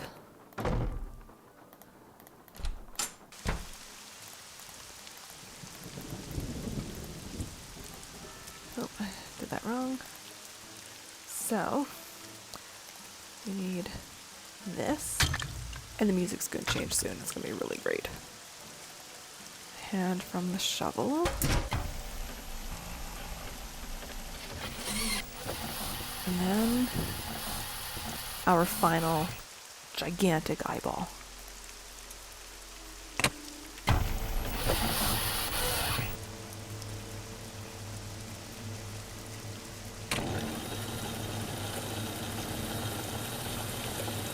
More of these cool mechanical contraptions that we see in, I don't know, this range of games right now. There's a lot of that. Where's my music change?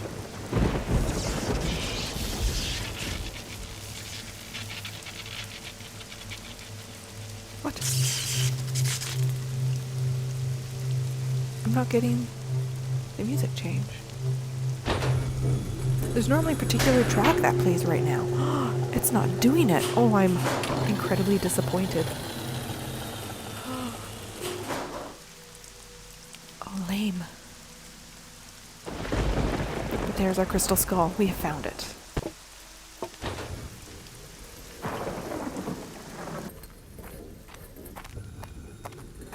Nancy? That you in there? Goodness sakes, gal, what on earth have you gone and done? The lid's closing and I don't know how to stop it. Here, I'll pull you up. Toss what you're holding up here, then give me your hands. Come on, you best hurry. Here it comes. Renee, a little help, please? The crystal skull.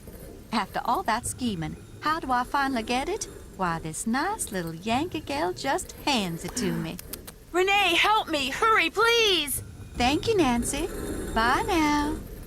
Truly evil. She's leaving there. No, you've leaving got to Nancy help there me. to die. Renee! Like, Nancy could suffocate. Renee! No one's going to find her down here. Truly horrendous. Now, this puzzle is actually pretty easy. If only I could pay attention to all the symbols. But it's kind of tricky because it's dark. I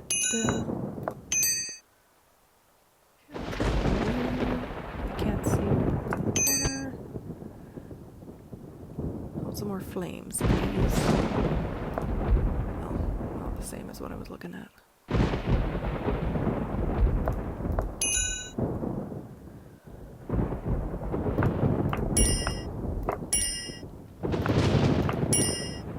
Okay, what's in the bottom corner here? For whatever reason, I'm doing this first.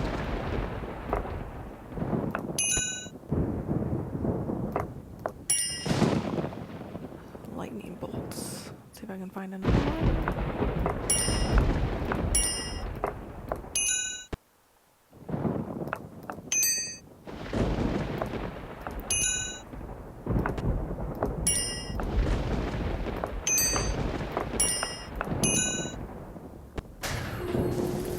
Okay.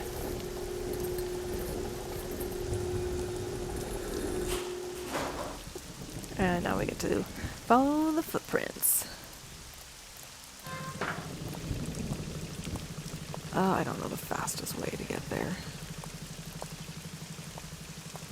Oh, not that way.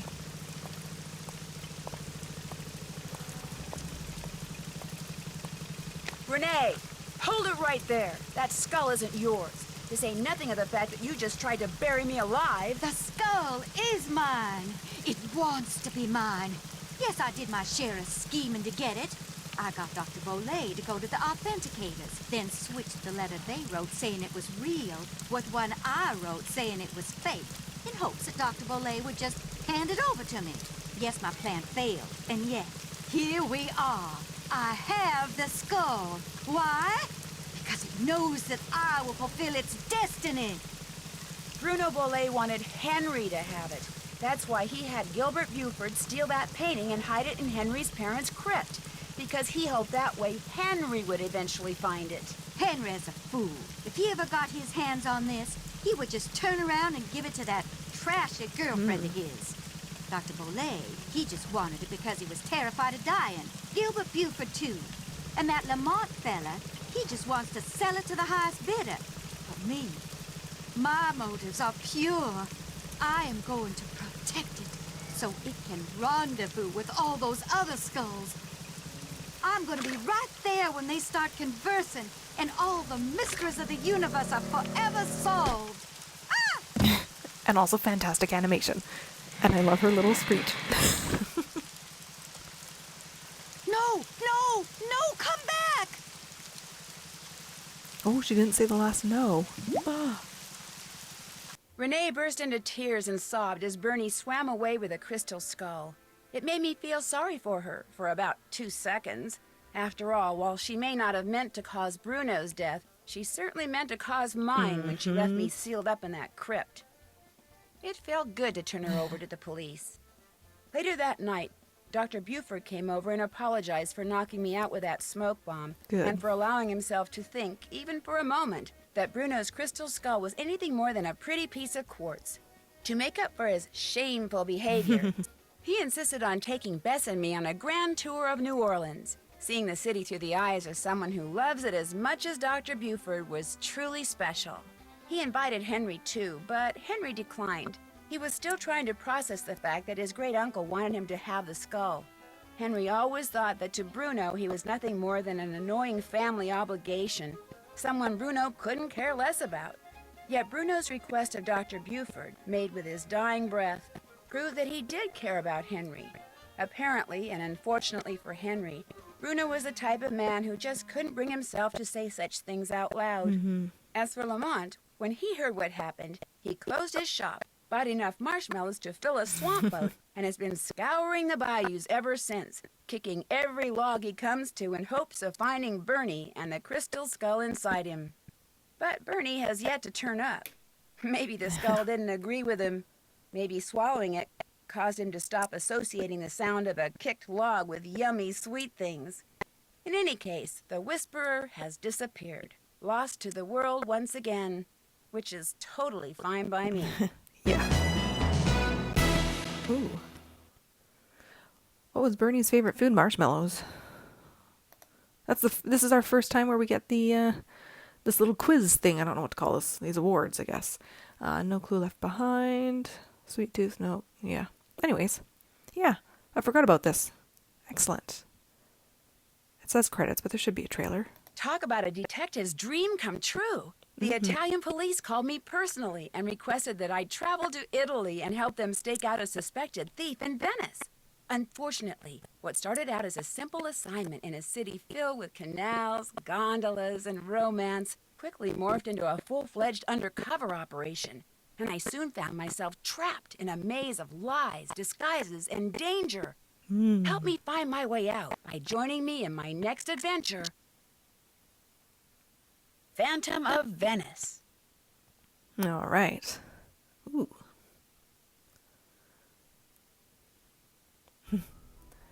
All right. So there we go. This is the ending, or that was the ending for Legend of the Crystal Skull. And yeah, so interesting game. I was never interested in the subject matter. The whole crystal skull thing was not interesting to me, but man alive, I do actually really enjoy this game. I really, really, really like the animation, as I've pointed out several times during this playthrough. It's just done so well. All these little additions, especially when we've got that distraction thing for Lamont, the little trap, I don't know what you want to call it. And we see him looking around the shelves as the domino effect continues and he follows along. I think that's really great. And as I pointed out toward the ending, I like Renee's little jump and her shriek. I think that was some further great animation. The interruptions and the dialogue are just superb in this game. There's so many good things about this game. So for a storyline I wasn't interested in, they delivered really, really well. I also really like the setting, a little different than any of the previous games. I mean, we've certainly had some sort of darker settings, but I think this is the first one where we've had rain and just continuous rain and the candles lit. It just sets a very different, mood for a game, and I just enjoy it so much. I've had a lot of fun sitting here with my candle, which is burned fairly low. Yeah, what a great game. So this was about 3 hours, a little over 3 hours. Not bad. And I mentioned with the White Wolf of Icicle Creek, that was a long playthrough, and I thought that this game wouldn't be nearly as long, and I'd say that's correct because that was almost 5 hours. So this is pretty well paced. Yeah, what else to talk about? So storyline, not interesting, but the actual delivery of the game and everything that was put into it is fantastic. So it makes that for an uninteresting storyline. And even, I shouldn't actually say that because I feel like the crystal skull element doesn't actually drive the story. It's more finding the eyeballs and just figuring out what the heck Bruno was doing with that book and all these clues, what it was going to lead to. I found I actually didn't focus on the crystal skull at all. So, so that was great. I really enjoyed all the activities in this game, all the puzzles. I really like the characters too. I like their accents. It, to me, seems suitable for New Orleans. I mean, I'm not from there, so I don't know if they sound like terrible impersonations of what you would expect for an accent down there. I hope that's not the case. For me, it really works. But yeah, what a great game. That's all I can say. I really enjoy this game, especially given that the previous 3 were duds to me. I don't like them. This one was just marvelous. That's about it. I don't think there's anything else to say. I normally realize like the day after, there was something else I was going to say. I should mention this. Soundtrack, I guess. Soundtrack's really good. It's subtle though. And that was weird at the end. Normally there's a particular track that plays when Nancy sets up that final contraption, and it didn't play. That was weird to me. I really like that track, and I couldn't tell you the name of it because I don't know the track names. But yeah, that was disappointing and rather shocking. But otherwise, a decent soundtrack, even though it's not loud. Like, it doesn't stand out to me. But that's okay. Yeah, great game. So much fun. I'm glad I played it. And eventually will be the book to game comparison at some point. I'm not sure when I'll do that, but that will be the next video. So thanks everybody. I hope you enjoyed watching my playthrough. I hope you like this game as much as I do. For me, it's a real winner. It's great. So I'll leave it there. Have a great day, everybody. Bye-bye.